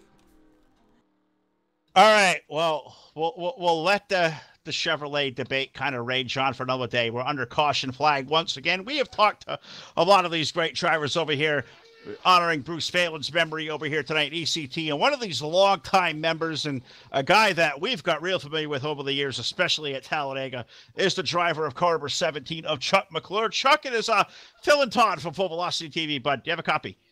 Hey, what's going on, fellas? We are doing fantastic, Chuck. You're having a good night out there in the 17. You led a lot of laps. We've had a lot of wrecking out there. Is all the fenders on that thing still straight or straight for the most part? No, I got a little beat up there for, I don't know, 3 or 4 wrecks ago, but yeah, it's okay. Well, that's good to hear. We still got 30-plus laps remaining of this thing. I'm thinking about it, Chuck. We have called your name, over the years, and it's certainly been a while, but God, thinking about all the times, all the laps you have made around this version of Talladega, if you had to make any kind of guess of how many laps you have turned here yourself in one of these cars, what do you think that count's got to be at? It's got to be, way, way high. Yeah, a few thousand anyway. I've been around here once or twice. It's kind of familiar. A guy that we know from ECT for years and years and years, and I know Bruce meant a lot to this league, but if you do have any kind of old story you can reminisce of Bruce, because I always remember you flying the ECT tag for a long time, and you go way back with guys like Bruce who have been here, it seemed like forever. Yeah, he was just a real good guy. I tell you what, he would stand up for you if he thought you were right, and I really respected him, and man, we sure miss him over here. We all miss him indeed. A guy who was always quick with a setup, a paint job, a funny story. For announcers like us, he'd have us information on all you guys and all the background, every one of you in probably about 10 minutes. So we certainly missed that. But Chuck, a veteran here at Talladega, what do you got left under the hood of that thing to maybe put yourself in victory lane here in about 30 laps? It looks like I'm going to have to follow somebody for a little while to maybe try to surprise them or, maybe move them out of the way if I have to. I don't want to, but, do what you got to do. I like it. It's not a good leader. Well, I'm not sure at this point who is going to be a good leader. As I think we've seen about every car hitting something or whatnot. So, Chuck, as always, bud, good to talk to you. It's been certainly a long time, and good luck to us all night, and have fun out there. That's what it's all about tonight. No worries. Have a good time. I'm sure Bruce is down there with a smile on his face, is watching us all go through this tonight. It's been fun. Really good. Appreciate it, fellas. I'm sure he is. Thank you for the broadcast. Oh, absolutely right. Absolutely. That's Chuck McClure, the driver of the number 17 out there currently running in P4, that awesome looking Cartoon Network machine. And I think that's kind of what we've seen the last little while there, Todd. I don't think anybody at this point really can lead. I think everybody needs to be a pusher. The only problem is somebody's going to be to have the car win this thing. Who's it going to be? Yeah, definitely. Who's it going to be? The 77 has been picked by Bob. I believe that's Bob Sire out there. And out there, Big Bob out there picking the 77, and then you got Michael Scott, his wingman, the 17, and Chuck McClure he's picking. So good to see those guys making their picks here early on in the going. Is seeing a lot of these guys having some trials and tributes here. Is Yellow Flag, Yellow Fever has been out here. Dr. Green we did just page, so hopefully he did bring some of that elixir. I know he was running kind of low on it here last week there, Phil. So hopefully he brought the elixir, and we're going to go green the rest of the way, clean and green, and we're going to have a great finish no matter what this is. No Worries 300, and these guys doing a fantastic job so far. Thank you to everybody tuning in out there on YouTube, Twitch, and Facebook. Our dual broadcast going on Full Velocity TV. I know the other guys have ended there over there. The DWR gang having their first race here for Sunday Night Shootout Series, so we'll be back with them Wednesday night here on Full Velocity TV. Lights are extinguished atop that No Worries 300 pace car, Phil. Beautiful prepared pace car. Jenny Cream Ale, the sponsor on that machine, and we're at Talladega. No introduction needed. Is these guys going to be up to speed here? Probably lap and a half after they get that green flag. But these guys start juking for positions, and some of these guys you got to really, really watch out for. They're lurking in the shadows. David Cannon's back there. Josh Metallic's there. He's always a force to be reckoned with. Oh, man, there's some other guys out there. I won't mention them. I don't want to give the black cloud, even though I probably just did the black cloud to some of these guys, is mentioning their name and what's going on. But we're down the back straight away, Phil, here, getting ready to go back to green flag racing.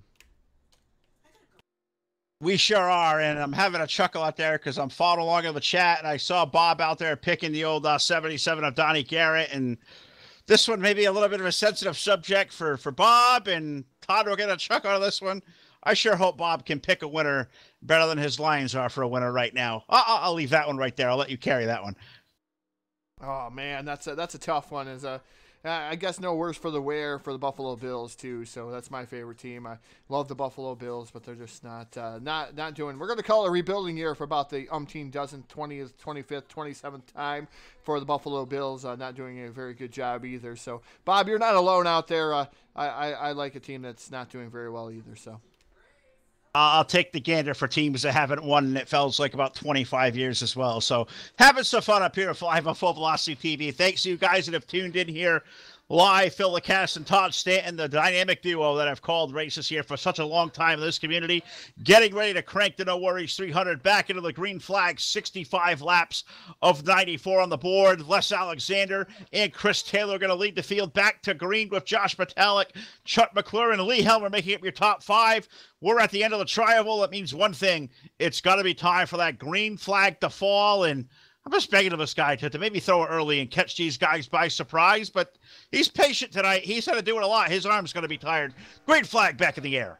Green flag definitely back in the air. A little bit of a chain effect, a slinky effect down the front straightaway as these guys were bumper banging each other down the front straightaway into turn number one. The number 83 of Taylor now out to the lead here as he's getting up to speed up through that gearbox. Chuck McClure on the outside of the speedway trying to get his car, his whip up and riding down the back straightaway. The number 3 machine of David Cannon right there behind Chuck McClure. These guys trying to make some headway on the top shelf of the speedway. Well, they are. They're starting to migrate up top. We saw Josh Metalik start up inside that second row, and he's dropped now all the way back outside that top 5 or 6 as now they fan out 2 wide up to the front. Alexander had the lead there, but now they're 2. They're almost 3 wide. One car getting really loose in the outside lane. Not sure if that was the David Cannon machine, but somebody definitely got a little bit sideways out of shape.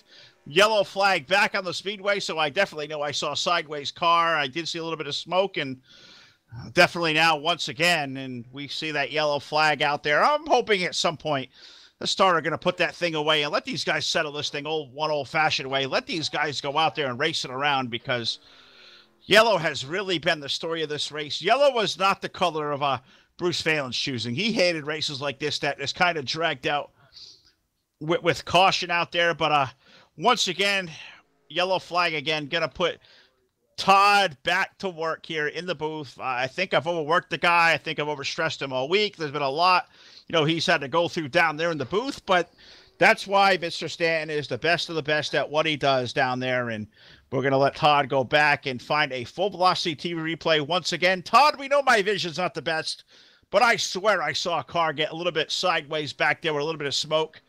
Please, for the love of God, tell me I was right. You were indeed correct. There's a contact between, I believe this time it's going to be the 22 and the 15 machine. 15 of Tim Morris, the 22 machine of Mark Webb. So Mark Webb drifts up to try this a little bit.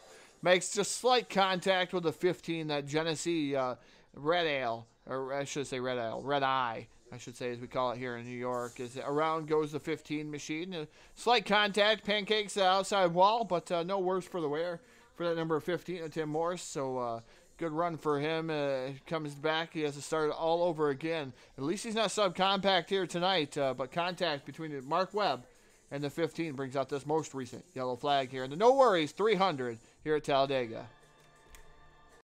Well, there's definitely no worry here tonight because we're out here having a good time for a great cause, out there, representing our old bud, Bruce Phalin out there that, did so much for us all here for a long time. So we're under the caution flag. We've done a lot of that here tonight, but it's allowing us to reconnect with some old friends, some old names, and guys we haven't talked to for a long time. One of these guys that's really having a solid run out there, he's kind of been, right in that hurricane's eye all night long where the carnage has all kind of been. And that's the 03 of David Cannon, who's up there running up in the top 5. And David, it's Todd and Phil for Full Velocity, buddy. You have a copy? Yeah, I got you. So, David, you got to tell us about your race out there, my friend. It's been, we've seen a lot of yellow flag. I think more than any of us have wanted. There's probably I'm not sure there's many race cars out there still straight, but you're up there running solidly in the top 5. How's your race car treating you? Treat me just fine. No damage. Just glad to be here at ECT and run this race for Bruce. Absolutely right. And of course, we know you from the RTG world, but you guys at RTG and ECT, you guys have really been some really good trusted friends for a long time. And I know you guys done a lot of work with Bruce over the years, as I have we have. Any stories you could tell about your times with Bruce over the years? You know, yeah, me and Bruce, we go back, 3-4 years and stuff like that. Like I said, he's a great guy and would give you the shirt off his back and do anything for you. And it was a blast to race with him on Friday nights over at ECT. And like I said, really miss the guy. Yeah, we certainly do. We all miss him. The league missed us. I think this entire community as a whole was, because he did so much for so many that a lot of us really did go unforeseen. So you're up there running the top 5. You say a car with no damage on it, that may put you in the very minority up there. So I'm assuming with no damage, you're going to have a piece that can worthy to go up there and maybe steal the checkered flag in about 30 laps or so. No, you never know. Whatever happens, happens. If it does, it's great. If it doesn't, hey, like I said, this is all for Bruce tonight, man. So no worries. Exactly right there. No worries tonight, David. Well, it's good to talk to you once again. It's certainly been a long time since we've done this, and good to see your name up there on the server, up on the airwaves, and up there in the top 5, my friend. It's been a long time. Give that thing a good ride the next rest of the night, and who knows, maybe we catch up with you here a little bit in Victory Lane. Good luck, bud. Thank you. See ya. All right, David Cannon's number 03 out there on the racetrack. He's up there in the top 5. Last time I looked on, I think he is running in that second position. So we'll see. If David Cannon's car, like he said, is no damage, that puts him in a really, really good spot. Yeah, definitely puts them in a good spot. There's a lot of these other cars heavily damaged or have some bumper damage that causes them where they have to push these drivers. I believe the 83 of Chris Taylor is the only other car, maybe right there directly in front of David Cannon, that's going to be able to have no damage on that machine. I have not seen him in an entanglement either, so he's able to keep out of the back of that. So we're going to wait and see how this is all going to unfold. We're about, I'm going to say, about 25 laps from the finish of this one, Phil. We still have lights on top of that No Worries 300 pace car down the back straightaway, so we're still going to have to do about another lap and a half, probably under yellow flag here at Talladega. But these guys doing a fantastic showing. Right now, Chris Taylor is your current race leader. David Cannon running second. John Forgione running third, and at number 95, Lee Helmer in fourth. Fifth is Donnie Garrett. Josh Metallic is sixth. Pete Sandone is seventh. Eighth is Daniel Dupree. Ninth is the number 17 of Chuck McClure. 10th is Brian Schilling. Les in the number 97 is running 11th. Mark Webb is 12th. 13th is Elsner in the number 87. Don L is 14th. 15th is Tim Morris. 16th is Brian Wolf. Sean Lockyer is 17th. Greg Trogdon out of this event also. Beyond the wall in the 41, he's 18th. 19th is Tony Ranner. And the Madman Mark Pagula rounds out your top 20 there, Phil. I know some other cars out of this event behind the wall, too. Yeah, that was the 21st position, the number 88 of Jeffrey Goodpaster. 21 cars took the green flag here.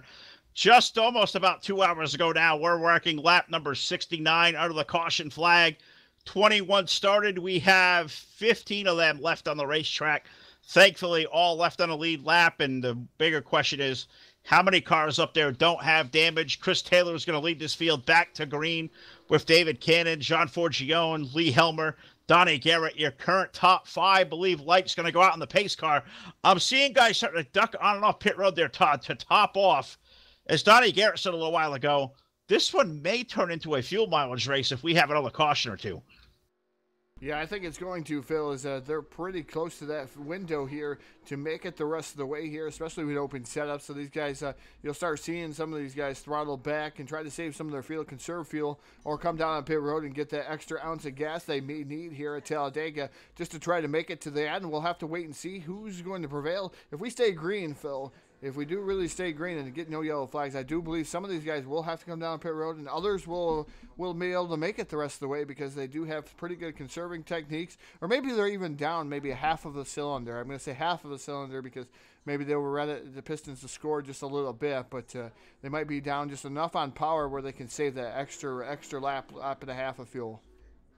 Absolutely right. Well, they may have a couple of cars down half a cylinder, but Full Velocity TV cranking on all cylinders right now here at the Talladega Super Speedway, the No Worries 300. You want to get your league live on Full Velocity TV? Well, get a hold of us here. If you're watching on Facebook Live, send us an email right through that page. Or if you're going to drop us an old school email, you could do so at fullvelocitytv@gmail.com. fullvelocitytv@gmail.com. Rates are really low, guys. I think you'll be really pleased what we can offer you guys. The look, the presentation, the dynamic duo as we have done here for, God, going on over 5 years now of races we have called. We're doing NR 2003 as we're here doing tonight. We're doing all things in iRacing. And if you have something else out there you'd like to see, you can bring it to us. Well, we'll absolutely give it a whirl out there. This is what we love to do. We're here night after night, almost on the airwaves every night of the week. A big double bill here tonight live on Full Velocity TV. If you'd like to get your league out there, contact us now and lock your date in now. We have stuff locking in all the way through the month of April already, if you can believe it, here at Talladega off of turn number 4. Chris Taylor and David Cannon, they're going to lead the No Worries 300 back to green. 71 laps of 94 going to go to the board. We're back to green flag racing. Green flag back in the air. The 83 fires first there above David Cannon. The number 3 machine, he is down on the bottom there. Looks like maybe a different gear combination for those two machines. The 83 of Chris Taylor now drops down in front of Cannon. Here comes the 11 of Lee Helmer up to the top shelf. John Forgione running at the bottom also in that number 95 machine. And Donnie Garrett trying to push the number 3 of David Cannon right up to the rear bumper of Chris Taylor. They're going to lock in their single file there all the way back to about that 4th spot. We find Lee Helmer to the top side. Donnie Garrett, 77 down low, trying to find a friend to dance with down there, trying to make something happen up front.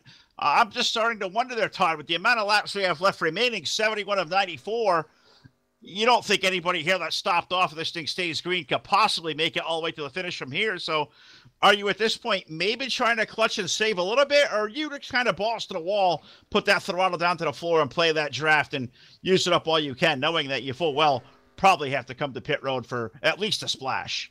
Yeah, I believe right now they're going to have to come through for a splash and go there for these machines. Probably I'm going to say around 21 to 23 laps for some of these guys.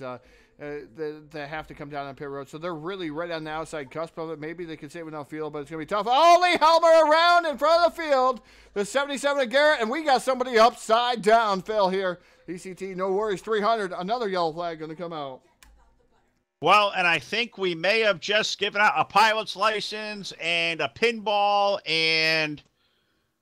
Oh, man, Todd, this one, we could go a lot of retro phrases on this one.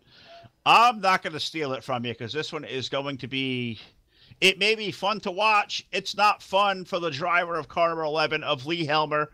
I know he was the first car, I believe, that broke loose up on the outside wall, and you are going to have one doozy of a replay to watch, and can't tell if there was a bumper grab or a wrong move or whatever.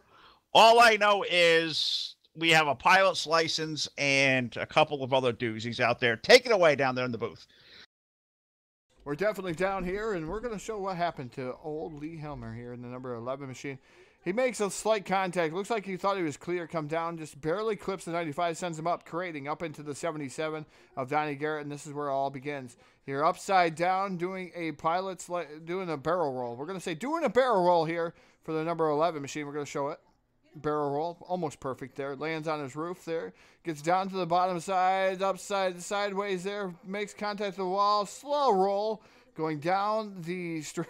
Man, a really slow roll, and he ends up turtle on the speedway here, Phil. 11 of Lee Helmer, turtle is that's what we used to say here on DRTV. Turtle for Lee Helmer, and thank you, Rich Patton, as a little bit of Rich Patton came out. Not all. We did have a pilot's license there too, Phil. The number 11 machine was upside down doing a barrel roll. He did all kinds of weird things, but definitely got some time here on Full Velocity TV. He went into the wash cycle. He did a little turtle, maybe a little bit of roof dance in there, did that number 11 car as he got stuck upside down. The old turtle. It's been a while, but we've seen one here live at the Talladega Super Speedway. I hope Lee's okay. That was one really, really hard hit. I don't care how hard the hit was. I'm sure he's okay. The race car, Todd, that definitely is not okay. Upside down at Talladega, never a place you want to be. I think he ran the gamut there. In the air, did a couple of barrel rolls, and then lands on the roof. Is there anything else here you can't do? Well, if it wasn't for the pesky judge that we have here on the staff, he would have got a 10, but instead he got a 9.25. So good good average there for Lee Helmer. I know that's not the way he wanted to be on Full Velocity TV, but 9.25 there for he almost had everything there, Phil. You know, kind of like the triple toe loop and all that stuff. It's like figure skating. He almost had it all. I can't follow that. I just can't do it. I'm gonna try. Take a breath. Whew. Todd again gives me another one out there, but yeah, either way, Lee Helmer's night, you know, if it's not done, it just took a severe hit there, and that is certainly a tough break. The guys out there in the YouTube chat for sure, I agree there, Mike, that definitely had to leave a mark. Bob says, ouch. The only thing that he didn't do there, Todd, is up near the catch fence where the old Air Jimmy Horton, where he could have almost left the park. He didn't do quite that, but he was up there. Yeah, definitely everything, though, can buff right out for that number 11 machine. He should be able to get back out in the speedway. But, yeah, 9.25, old Jimmy Air Horton. We get to see him up here in the Northeast modified country, and seeing him go up and over the fence here at Talladega, that's something you don't want to do. And he didn't have to repeat that. Lee Helmer did it in that number 11 machine, but hopefully he's going to be able to make it back out in the speedway, at least finish this with that.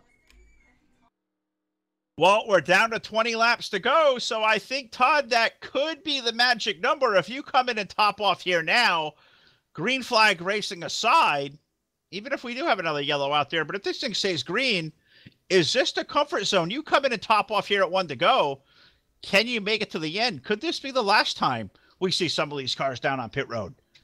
I think, indeed, this is probably the last time we will see these cars down on pit road. Is, like I said, between 21 to 23 laps, and I know Mike's got, now that I got YouTube up, said it a little bit ago, 22 and a half laps if you're not up front. So that was what his thing was. So I guess I was a little bit close, as now I'm in YouTube. So being able to see what Michael Scott says here, and able to see, I was close, but he was probably closer there. Michael Scott being able to race this a very, very long time and able to give us some nice terminology out there on YouTube. Thank you, Michael, for everything you do for us out there in the chat box. As these guys, I believe, will make it the rest of the way, it's going to be all on your gamble, what you want to do here now, as far as maybe take some extra fuel at the end of this thing. But you can make it on fuel. Do you want to take tires? Tires are really not going to make a huge difference. They might make a little bit of difference, but hopefully we stay clean and green the rest of the way. I don't want tires anymore. I just want that thing full of fuel. And I'm going to tell you what, if I'm the car, or I'm a driver, I'm going to tell, or my owner, or even that, I'm going to tell whoever, I'm bringing nothing back but the steering wheel. We're going for the wind, or we're going off on the wrecker. And I think that's just the way I think this way Bruce would have wanted it. I think that's his way as racers kind of want it. We don't want to ride around. Nobody remembers who finishes second. You want to be in victory lane. You want to dedicate this one to Bruce Phalin. I know everybody here tonight in the house is ready to do just that, and only one of these guys out there left can win. I've seen the 15 about Tim Morris off on the flatbed, Lee Helmer's car, but they put it on pit road. They made a lap to it. They shook the head. That thing's behind the wall. Looks like Lee's night is done as well, and you can only imagine after the look he took. So hopefully Lee's okay. He did a lot for us here this afternoon, getting us kind of all set up and ready over here in the OSR TeamSpeak. So got to thank him for all that help, getting us into the race server and whatnot. So all these guys over here did a fantastic job. They've been so accommodating to us, and it's really been a long time, but this one has really been a good time. It's been a long night, but it's been a good night, and now it's getting time down to what they say, to pay out the big winners check out here at Talladega. David Cannon with the race lead, with Pete Sendone second, Daniel Dupuis currently third, Josh Patalik is fourth, with Mark Webb currently running at your top five. Six is Les Alexander, Chris Taylor, John Forgione at seventh, Chris Taylor is eighth, Brian Schilling ninth, Chuck McClure rounds out your top 10, Donnie Garrett currently running 11th, Billy Ellis are 12th, Don L 13th, and I believe that's the last of the race cars on the racetrack. Yes, it is. 14th will be Lee Helmer, with 15th going to Tim Morse. Brian Wolf, 16th. Sean Lockyer, 17th. Greg Trogdon, 18th. Tony Reiner, 19th. Mark Paglia, 20th. And Jeffrey Goodpasser running at your field. So 21 drivers took the green flag just 2 hours ago in 76 laps around Talladega. It's been a long night here. A lot of attrition. We're down to 13 of the 21 left of the racetrack. They're all on the lead lap. And if you've got a clean race car like David Cannon says he has there, Todd, he may be in the best seat in the house right now. It may take a lot of help to get by him. If I don't know who's got straight nose piece. I think all the names we can call up front, I think we have seen at one point or another caught up in something. We've had a lot to talk about. Yeah, definitely been a lot to talk about here all evening long, just wrecks and different things that have been going on. But those guys fighting tooth and nail here, still put on a good show here for the fans out there in YouTube, Twitch, and even Facebook Live for that matter. And right now it is David Cannon, Pete Sendone, Daniel Dupree, Josh Metallic, and Mark Webb looking at the lights extinguished atop that No Worries 300 pace car. So we're going to watch him move down here to pit road here. He's going to make that hard left-hand turn. And again, let's see what the flagger does here, Phil. It's been unique here all evening long. He's kind of late on the start and waiting for these guys to go. And I'm waiting for him to throw it early like you. But I think he's had probably some adult beverages up on the stand. I'm not sure. He's kind of got a little dancy up there on the stand. So we'll wait and see what happens here. Getting ready to go back to Green Flag Racing once again here on Full Velocity TV. No Worries 300 Talladega. Just waiting for them to drop the hammer once that green flag flies here. And we're going to do so is green flag now in there. And it looks like David Cannon up through the gearbox the quickest. Pete Sendone in second. Yeah, and Josh Metallic right away makes quick work of Daniel Dupree for that third spot. Put the 39 now into position number 3. Does he have the run to take at Pete Sendone? You talk about a couple of veterans up front, David Cannon and Pete Sendone. They are 1-2. They're off the backstretch into so far. They are single file as these cars still coming up the full song. CTS physics, Todd, you got to think it probably about the time they get to turn number 3 is when these things really get cranked up to full speed. Yeah, lap and a half up to full song here as these guys get up to full speed as the number 3 machine of David Cannon right now leading the way, leading the charge here over Pete Sendone, Josh Metallic, Daniel Dupree, and John Forgione right now. Those are your top 5 as these guys are fighting pretty good here. Here comes the forward Brian Schilling now. He's able to get right tucked in behind now up into 5th there as he's able to get by a couple of other competitors. So Brian Schilling now making his way back up through the field.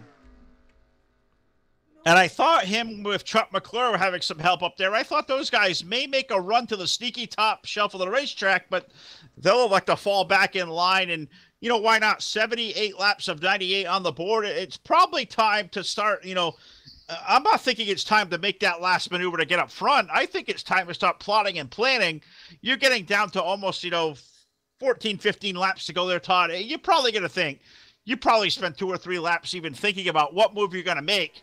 How soon is too soon to go if you're running 5th like Brian Schilling is? Well, you don't want to go too early here, Phil, as we're running in 5th right now, and you just don't want to go too early. You don't want to show your cars here early on in the event, as it looks like yellow flag going to fly again. Here's more contact made, and looks like another car around there on the front straightaway. All right, so putting Todd back to work down there is under caution flag again, working lap number 79 now as they hit the backstretch. David Cannon leading Pete Sendone, Josh Metallic, John Forgione, and Brian Schilling, your current top 5 scored last time around. So I don't know if we've worn out the replay button down there tonight, but we probably may need to replace that thing, put some oil on it.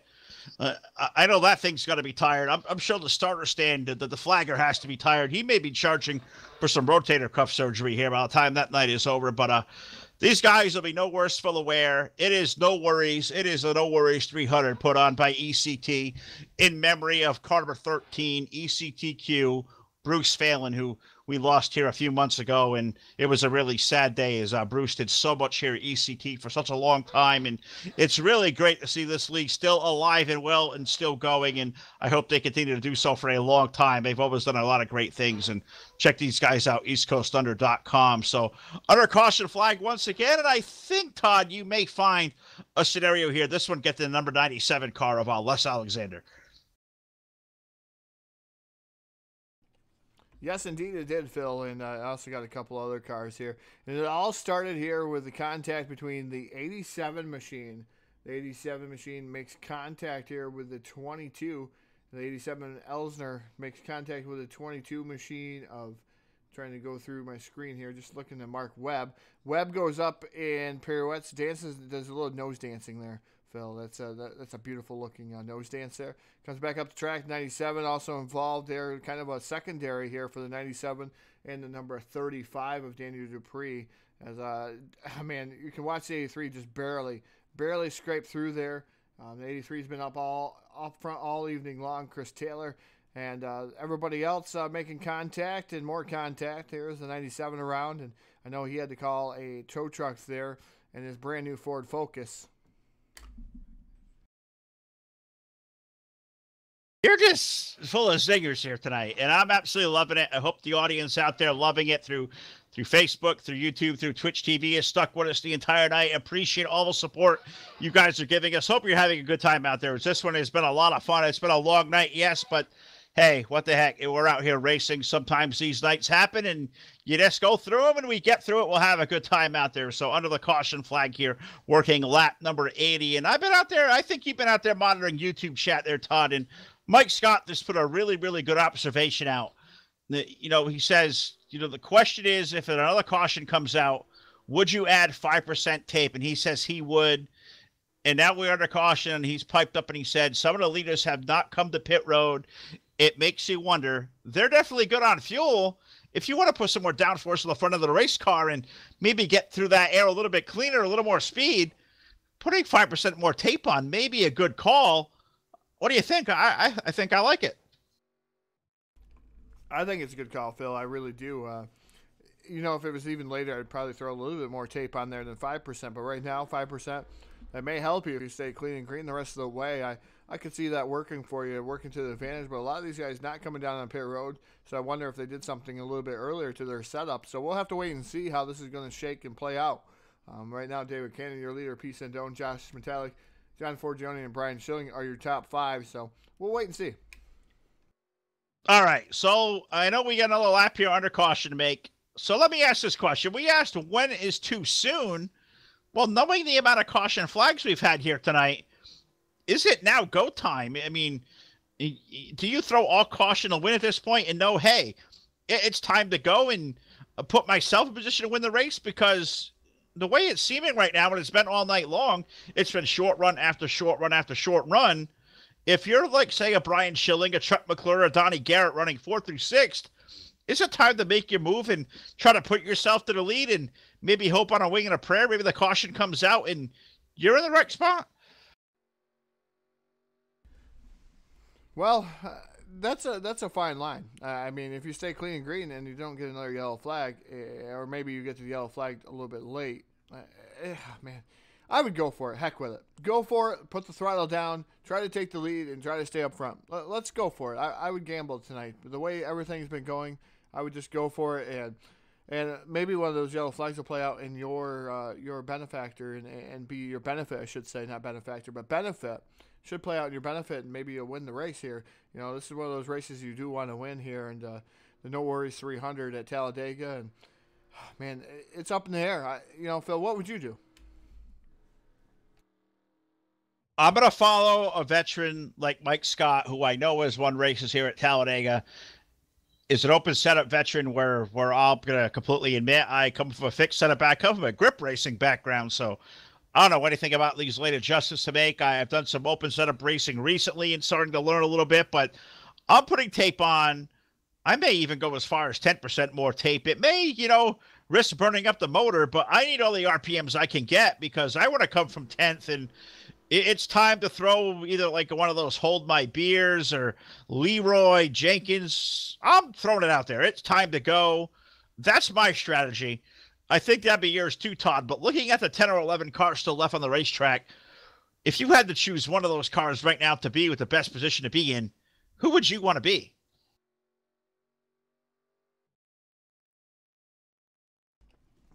That's a loaded question. Right now, the number 39 is Josh Metallic. I kind of like where he's been all evening long. He's been methodic, and he's been picking his way up through the field rather quickly.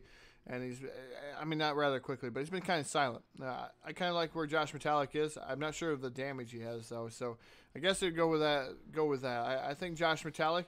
I like some of the other guys. Even positions like Donnie Garrett, but I know he was involved, and he has some damage on his car.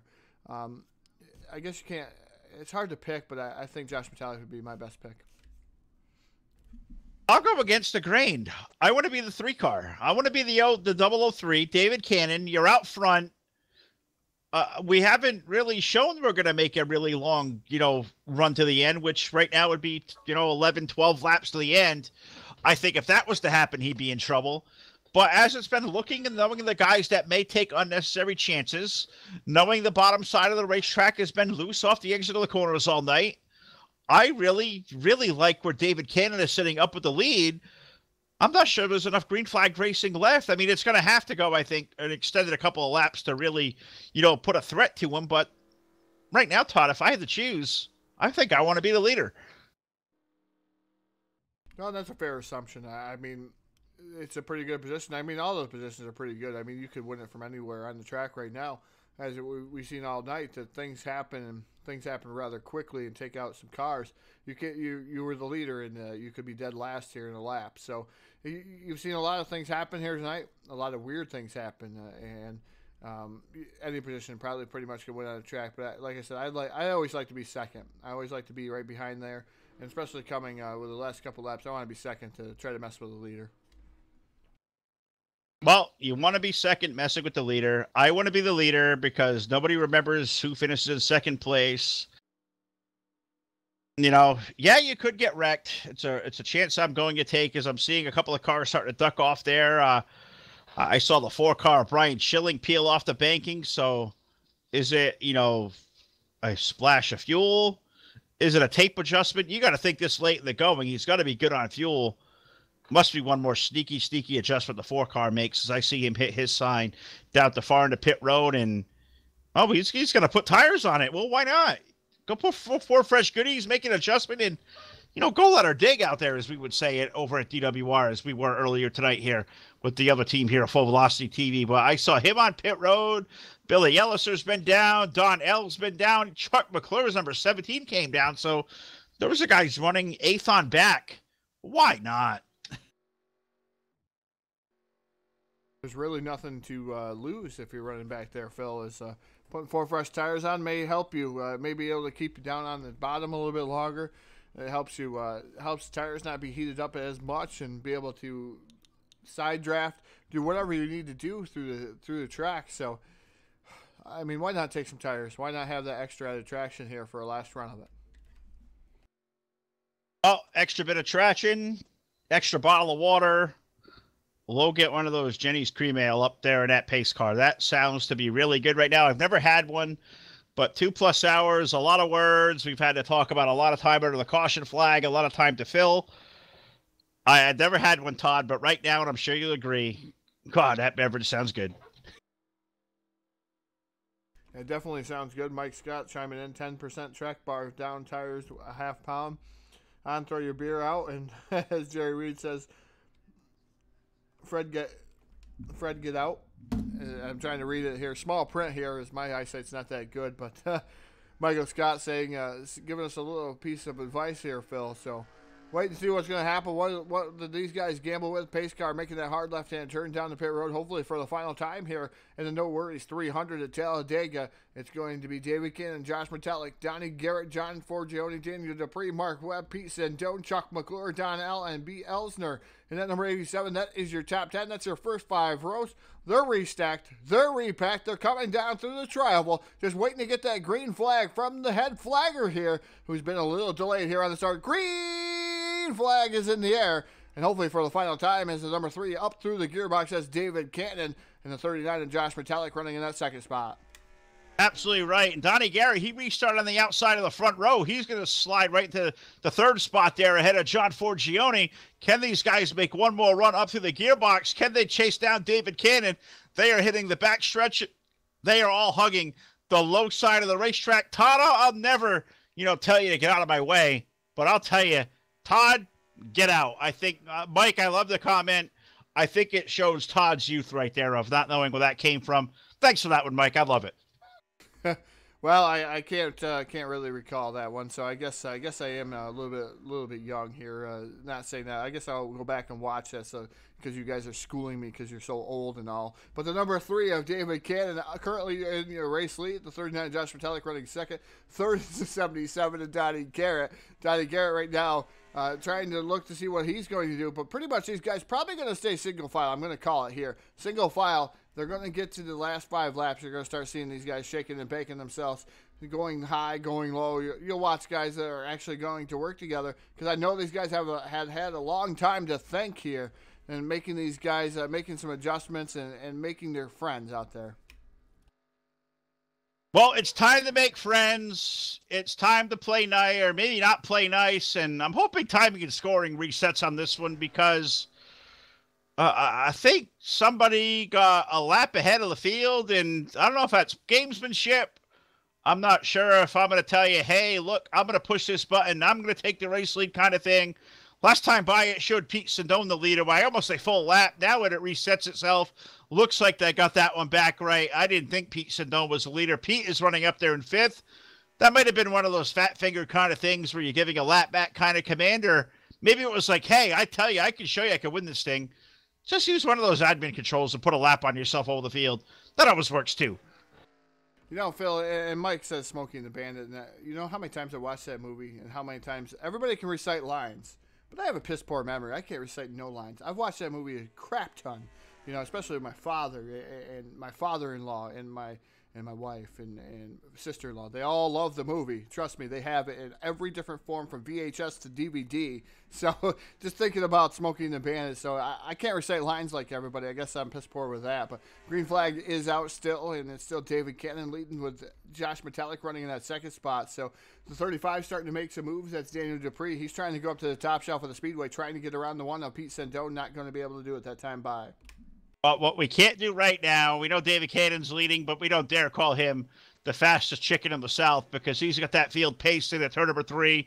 Josh Metallic there in 2nd. Donnie Garrett up in a 3rd spot. Those guys running single file. John Forgione, Pete Sindone. You got Brian Schilling up there, Daniel Dupuis. We're getting down to the nitty-gritty here, Todd. This time around, 88 of 94 going to go to the line. Can we stay green from here? I hope we do. I think we all hope we do. But knowing that we haven't done a whole lot of that tonight, I'm expecting somebody out there outside the top 5 is about to start going up to the top shelf of the racetrack and about to try to make something happen. It's about that time to go. It's definitely got to be in the back of your head right now, just thinking about what's going on throughout the field here, Phil, and what's happened here in the prior stages of this event. So it's got to be going through the back of your head. When do you want to make your move? Because the yellow flag could come out at any given time here, even though the elixir has took effect here on the yellow fever just a tad bit. Something could happen here where it just rears its ugly head once again. But these guys right now are in line. The top 5 are in line. They're trying to pull away. So maybe a battle amongst themselves. Maybe some damage where the guys can't get out of line. But we're flashing by that start-finish line to complete lap 88. We're now on lap 89 and 94, so we got 5 laps remaining. 5 laps do remain. You see a good little breakaway up front of about 5 cars. A good race going on for 6th on back.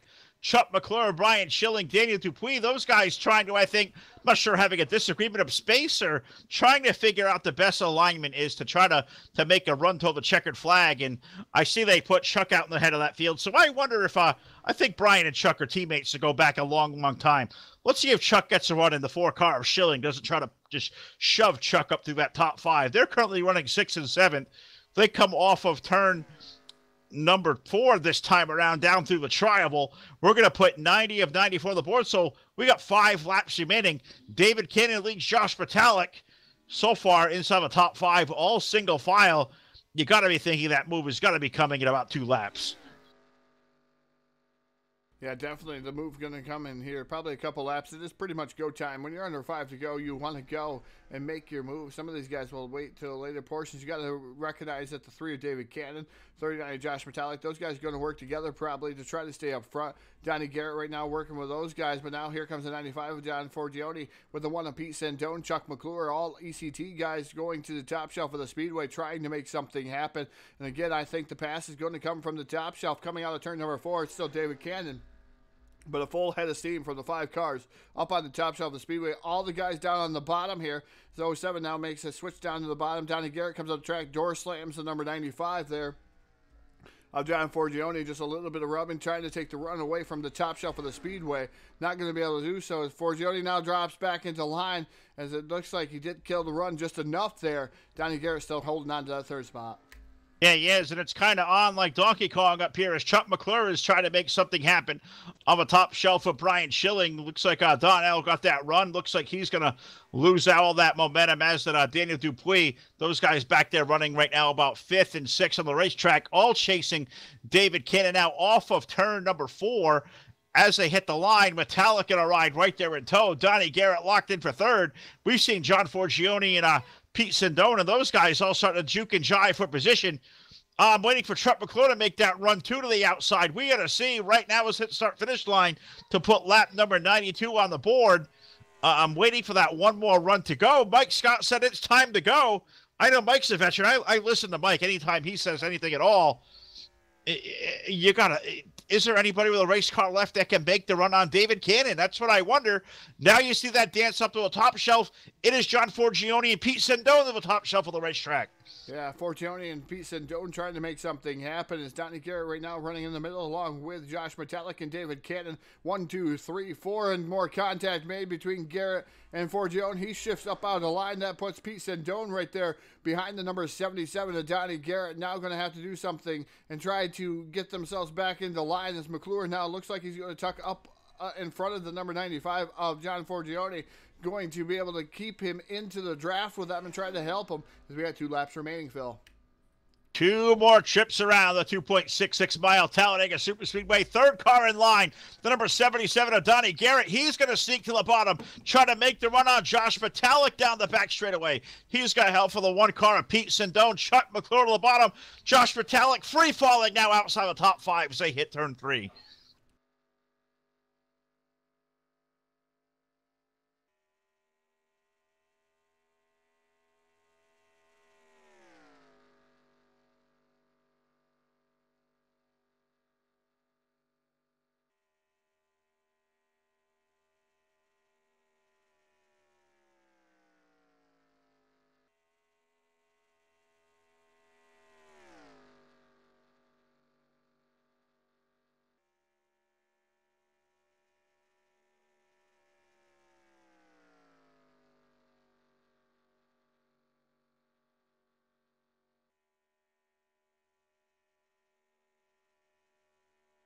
Oh, they are. That was a white flag up in the air. They hit turn number 3. David Cannon with the lead over Daniel Dupuis as they hit turn number 3. Can Dupuis make the run here? He's got a drafting partner with Josh Metallic off of turn number 4. Cannon going to throw the block. Dupuis right there. Metallic to the low side. They come through the triangle. Who is it going to be? It is going to be David Cannon's going to hold on. David Cannon wins the No Worries 300 at Talladega in a wild finish. David Cannon going to pick up the win, the 39 of, I believe that's the 39 of Josh Metallic going to finish up 2nd. 3rd is going to be the number 35 of Daniel Dupuis. So great run for Daniel Dupuis. Donnie Garrett going to finish up 4th, I do believe. 5th is going to come to Pete Sindone. 6th is Chuck McClure. 7th, no, excuse me, it's going to be 4th is going to be John Forgione. 5th is going to be Brian Schilling, Donnie Garrett, Pete Sindone, Chuck McClure, Don Allen, Mark Rebb. Round out your top 10 there, Phil. Wild. Absolutely wild finish right there is man, that one came down to the very bitter end right there, and that was a lot of fun. I said I wanted to be David Cannon, and I think I hit that one right, is he's going to go to victory lane over Josh Metallic, Daniel Dupuis, John Forgione, and Brian Schilling making it your top 5. So we'll see who we can't get squared away in the post-race show, Todd. But all I know, the winner out there, everybody out there watching and paying memory to the late Bruce Phalin, ECTQ. I hope he's smiling down here, Todd. That was a good race, and we talked about it. We saw some cautions. You put a good finish on. Nobody's going to remember those yellows. What a hell of a finish right there. One whale of a finish there. The No Worries 300 at Talladega. David Cannon doing a burnout here. Well-deserved burnout here on Full Velocity TV, Talladega. It's been a long time for David Cannon. I know he's really, really happy about winning this one. Josh Metallic finishing up 2nd and 3rd was Daniel Dupuis. So, again, lighting up the tires is David Cannon. We're going to let him light up the tires and continue to light them up here on Full Velocity TV and maintain watching what kind of smoke show he puts on. Absolutely right. Light it up for Bruce. I'm sure David's going to be thrilled to take down the win. doing donuts, letting it all hang out. God, that was a lot of fun. David Cannon picking up the win here at the Talladega Super Speedway. We'll definitely see David here in Victory Lane. We'll talk to Josh Metallic, and we're going to see if we can't communicate with Daniel Dupuis down there, see if we can't talk to all three of our top three. Definitely going to see, and we're going to see what's going to happen. As top 10 up on the board, way the top 10 finished here tonight. Here, no worries, 300 at Talladega. Fantastic showing for these guys. Hopefully, we can get all three of the guys here. You know, what a great race here. Great ending to a race is, like you said, Bruce Phalin. Fantastic job. Godspeed to Bruce Phalin. He did do a lot of work here for the NASCAR 2003 community, ECT. I tell you, he used to give us all kinds of information, Phil. I remember just all the information that he would get us in rather minutes. I mean, he was Johnny on the spot. Oh, he was the absolute best. We miss him a ton. I remember a lot of years just going back to the UNAP races and the Talladega races and all those stuff for nights sitting on here with him and yourself and Rich Patton and Bruce out here getting ready for an event, and Pete and all the guys over here that have they've done such a good job for a long time, and it's just cool to come back and reconnect with all these guys on a personal level again. So, you know, congratulations to all these guys. Terrific race. I'm sure that Bruce really had a good time watching this one, maybe poking some fun at us, but it's been a good one without. So it looks like we're going to get the top two on the post-race show, as I didn't think we'd be able to talk to Mr. Dupuis up there. I believe French-Canadian, not sure he's got a good grasp of the communication with us, so I think he skipped town. So we'll get to talk to Josh Metallic and David Cannon. So I'll let you do some traffic there, Todd. You want to go to Victory Lane, you want to run down here and talk to Josh, because they're pretty close together. I tell you what, Phil, it don't matter. I don't know where I want to run. You can send me wherever you want me to go. All right. Well, I'm going to run down here to number 39 of Josh Metallic, who finishes up in position number 2, and it has been a long time since we talked to the driver number 39. Josh, congratulations, buddy. A second-place finish. That was a rough one, but you kept that car, you know, for the most part, clean. Tell us about the run there at the end. It looked like you tried to make the move, got shuffled out, and, you know, you see the carnage, and all of a sudden, you're right back up there in the second spot with almost a legitimate shot to win the race off of turn 4. Yeah. Donnie was just mentioning, you know, Paul apologizing for making a move on me because he had such a run as either hook me or duck underneath me. And I was like, hey, it's 2-3 to go. Racing's racing. I didn't mind, and got back to the tail end. Figure I'd just try to bring it home with you know, in the same group as the lead pack, respectable finish, and going into one. Darn near everyone wrecked, and I dove the apron, and be damned that there was just one car ahead of me, and then I think Daniel came by, and me and him hooked up down the backstretch and caught Bones in 3, and Daniel went high, Bones went to blocks, so naturally I went low, and as soon as he held off Daniel's run, he blocked mine with ease, so didn't expect to finish up there like that. It was a crazy race, crazy finish, but it was fun, and appreciate ECT putting it on for us. I'm sure there's no guy more surprised than you of seeing that C's part and you up there. All of a sudden, from losing all the help on the draft with Donnie having that run to all of a sudden, hey, I'm in the back stretch for the help, and there was the leader up ahead. So that's going to get you excited. But we saw it, you know, and we make no bones about it. There was a lot of caution flag here tonight. As a guy like yourself, for years synonymous with Talladega, the Tally Challenge, we're so used to these races having so much green flag running. We didn't get an awful lot of that tonight. So at what point does your strategy change, knowing that, you know, we've had a whole lot of short run. You're restarting up there in the top 3. At what point did it enter your mind, maybe it's time for me to make a short burst at making that run on Bones?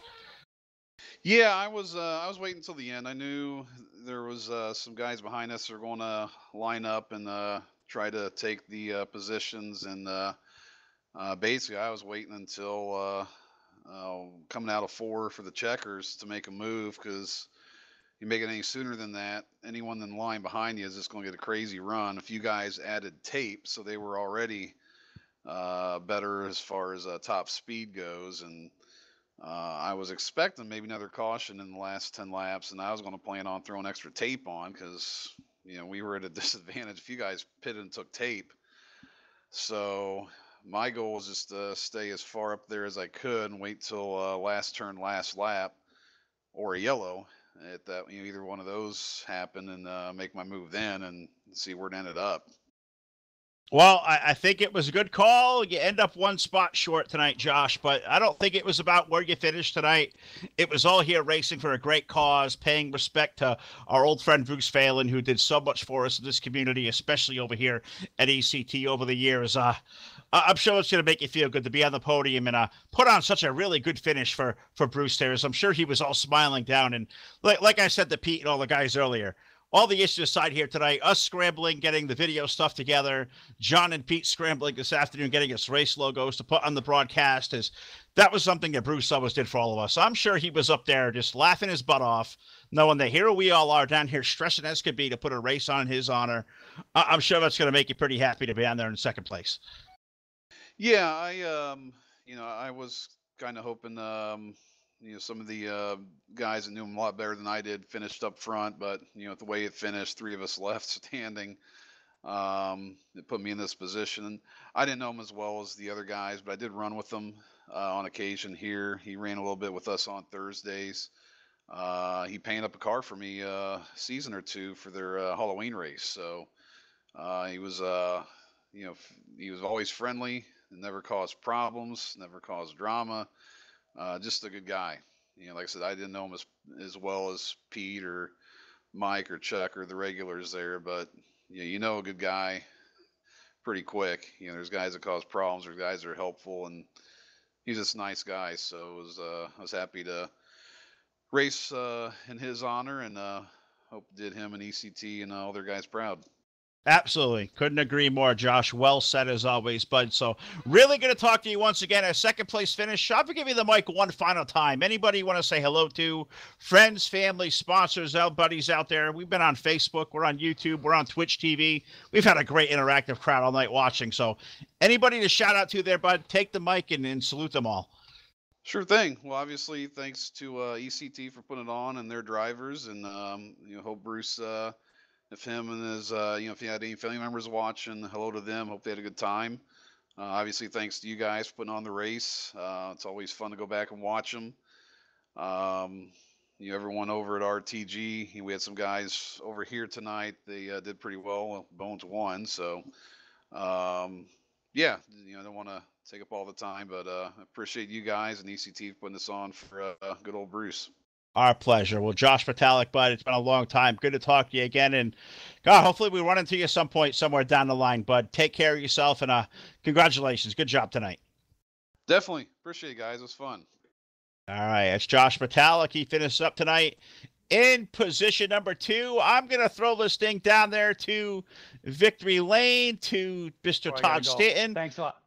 Who I think, Todd, are you in Victory Lane there with Mr. Cannon? How you doing, guys? Yes, indeed. Down here in Victory Lane with driver of the Double Knot 3, David Cannon, picking up the win here tonight. A great race for you, David. I know the yellow flags kind of mired it up a little bit there, but at the end, you prevailed here tonight. Tell us about your run here tonight, all paying homage to Bruce Phalin. Well, I tell you, it was, again, this is all for Bruce, man. I dedicate everything to him, and I swear he was up there watching me because I had no damage. I got no damage all throughout the whole race. And, the last couple of stops, everybody's topping off and putting on tape. I just stayed out. And I was short on gas with that last caution. I was able to clutch it around. And by the time we went back for that last start, I was like 3 laps to the good. But I just, I stayed out and hoped for the best. And it all worked out. But like I said, it was Bruce looking down on me, man, And so, but I think it's my first ever broadcast win too, anytime, anywhere. So that's great. But like I said, it's all for ECT. It's all for Bruce. I was down there thanking Pete for putting this on.